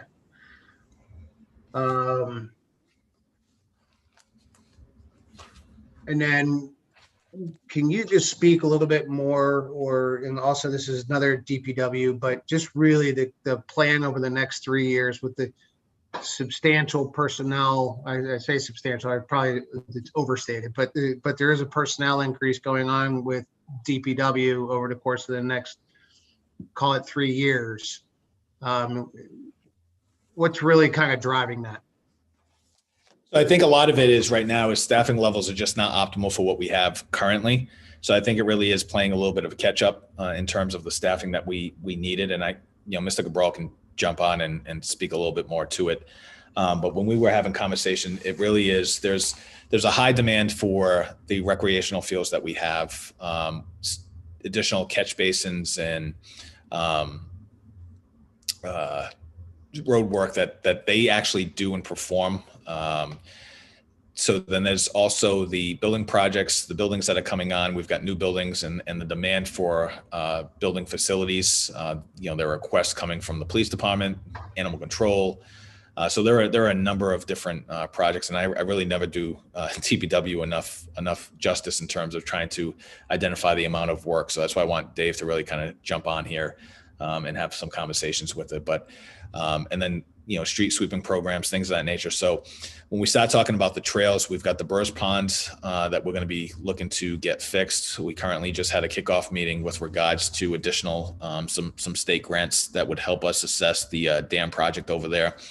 We're required every 2 years to provide a dam report, and that Burrs Pond Dam is significantly in need of repair. So we're currently doing that. So DPW will be doing some of that work and maintenance, but as part of that, opening up some trails over in that area as well. So as we start to do the trails with Gamino Pond, we've got the town hall trails, we've got the trails at Burrs Pond. Every year it requires some additional maintenance that would require them to go in and maintain that. So it's more and more added demand on DPW. So what he was looking to do was get an additional 2 people, and he had it task specific. Really, they obviously are not going to be just delegated specifically to these tasks, because obviously they're interchangeable. They move around to different projects, but 2 people focused on just getting additional bodies for catch basin work. It was 1 additional person that could help be dedicated to field maintenance, especially with the Madeiras project and the size of that land over there. And I forgot what the 4th one was. So if Mr. Cabral is on, he can jump in and talk a little bit about it.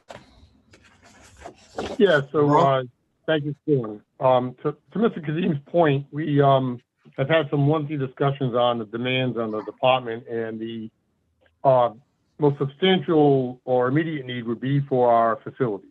We have a lot of maintenance work associated with that. That is the highest demand, and a position there would certainly lend itself to serve that better. The next 2 assignments would be focusing mainly on stormwater, part of our MS4 mandate from the state on our stormwater permitting. Really requires a lot more than we've been putting into on the whole drainage infrastructure. That's probably the one aspect in our department that we're mostly reactive to. whereas everything else we do is pretty much proactive. And it's just because of the lack of personnel to really handle what needs to be done out there on an annual basis. And then the fourth position, again, as Mr. Kadim had mentioned, really is going to focus around conservation, recreation, additional land, the trails, all the other items that we've undertaken, and the maintenance that goes along with it. As you know, we've had more storms. There's a lot of cleanup work to do after these storms. It's not just towns and roadways anymore and around the buildings. It's also the trails, and it extends a lot more. So realistically, we're looking at the needs of the department, kind of where we are today, to keep up with the level of service that we're providing. That's really what the department is going to need. Okay. Thank you. Sure. My next comment is, it's more just a comment, Mr. Kadim, and it's more for some of the residents, because I've been fielding some calls with regards to taxes and all of that kind of stuff. And how does your budget, your proposed budget, factor into taxes, et cetera? This is the second year that we've done 2.5. We did 1.75, if I remember correct, back in 2019. But really what we've seen take a big jump, is the debt exclusion. And that's the number that's, going to take a big impact, on people's taxes. In 2019, debt exclusion was in there for 1.4 million. For FY23, you've got 2.9 million. So it's a $1.5 million jump in just a very short window of 4 or 5 years. So that is where we're everybody's across the board starting to feel it. Plus you have assessed values going up given the markets, et cetera. So the budgets, I think, that you do, Mr. Kadim, I will tell you, you definitely work with all the department heads, and I got to give a lot of credit to the department heads, because you guys work within your means. You work hard to do that. Anybody comes asking, then they're pretty much left begging before they get it. So they really have to justify it, and you work lean. Whether it's your office or other departments, et cetera. So it certainly doesn't go unappreciated and unnoticed. Some of these things that, that we have to maintain certain increases, whether it's for contractual or just the overall needs of the town. It has changed. So again, credit to you, your team, the department heads, and the employees for everybody kind of minding their P's and Q's here and everything that's going on. So we do appreciate that. I appreciate the comments, and to your point, I think we've all acknowledged that. And I think the conversation started maybe about 2 years ago at the quad board meeting about trying to shift the focus a little bit, especially with the debt exclusion and the various building projects that we had coming on, which is why the board took a very proactive approach trying to establish the building and infrastructure stabilization account, and identifying additional revenues, the marijuana revenues coming in, to really kind of throw it in there to help alleviate some of the costs that the taxpayers were going to have. And part of that, and I think we were all on the same page, being very understanding of the burden that is placed on the taxpayers when we have a 2.5% increase and debt exclusion. It really is, from my standpoint, very significant increases. And so that's why we were trying to shift the focus and get some of our debt within the tax levy. We've already started to do that. And I know it's not a whole lot, but we have at least $1 million from the senior center right off the top of my head that did not go to the debt exclusion that we've carried in within the levy, the tax levy, and we're paying it through the operating budget there.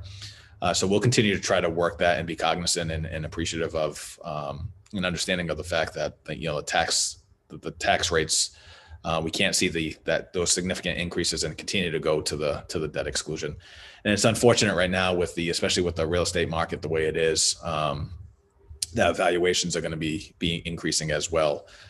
So we want to be understanding of that moving forward. So we do it on a daily basis when we're looking at the budgets to make sure that we can kind of streamline and trim some of the costs that we have. So we'll continue to watch that and try to absorb some of the debt within the operating budget as we go year over year.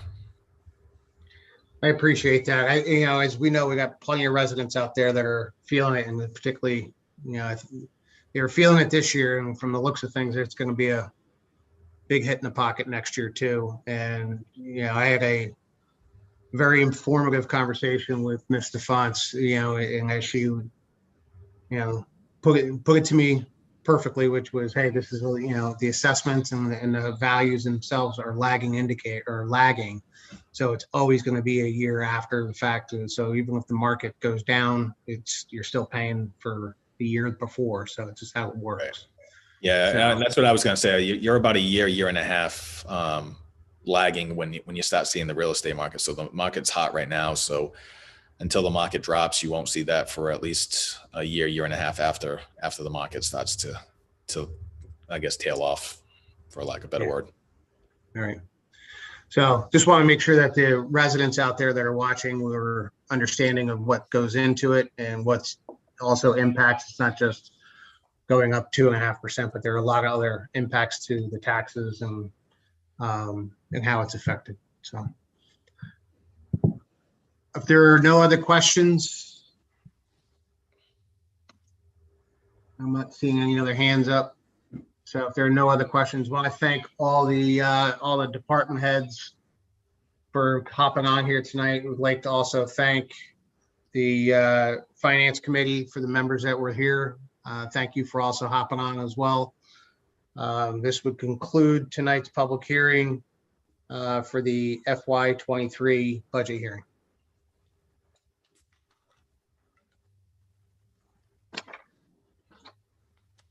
Okay, community speaks.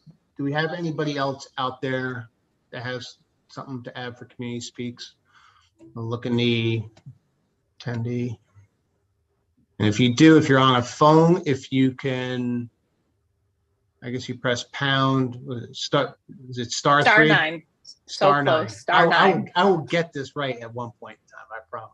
It won't matter. We'll be back in person, but you can certainly say it when we're back in person, I guess. Sure. How about that? Or just use the raise your hand function. Seeing none. All right. Other business. Mr. Kadim, do you have anything new? Nothing at this time, Mr. Chairman. Thank you. Town administrator's report. The only thing I want to just update the board on is the South End Fire Station. The bids did close today for architectural services. Slightly disappointed, a little anticlimactic. We had roughly 23 folks who pulled out for the design services, and we only had 2 firms that actually put in. I will say they 2 very good firms, but I was expecting a lot more bids to be coming in, especially with that number. I mean, we saw a significant request within the first week of it going out for advertising. So. Who were the 2 firms? Do you know off the top of your head? So Brewster Thornton Group and TGSA, I think, or something like that. Galante Studio out of I think they were Cambridge. The second firm was solely fire stations. That's what they are known for. Focus on. Yeah. So that's all I have, Mr. Chairman. Okay, thank you. Board of Selectmen liaison reports and comments. Bristol County Advisory Board.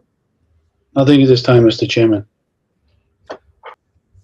Aiken School Expansion Committee, Mr. Zora.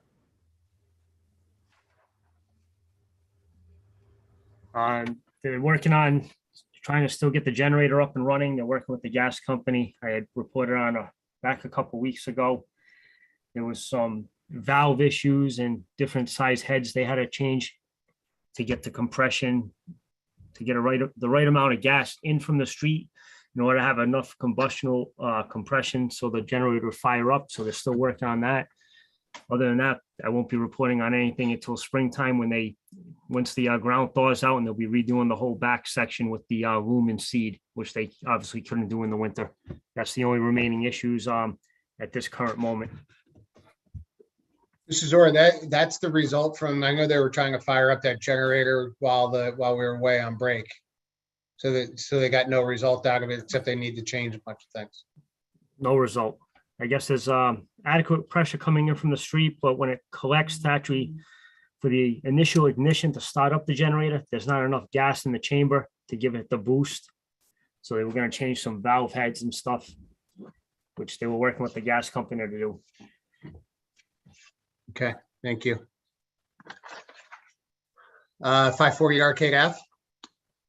I have nothing new as of right now. All right. Do any other members have anything else to report this week? Got a lot of no's. Okay.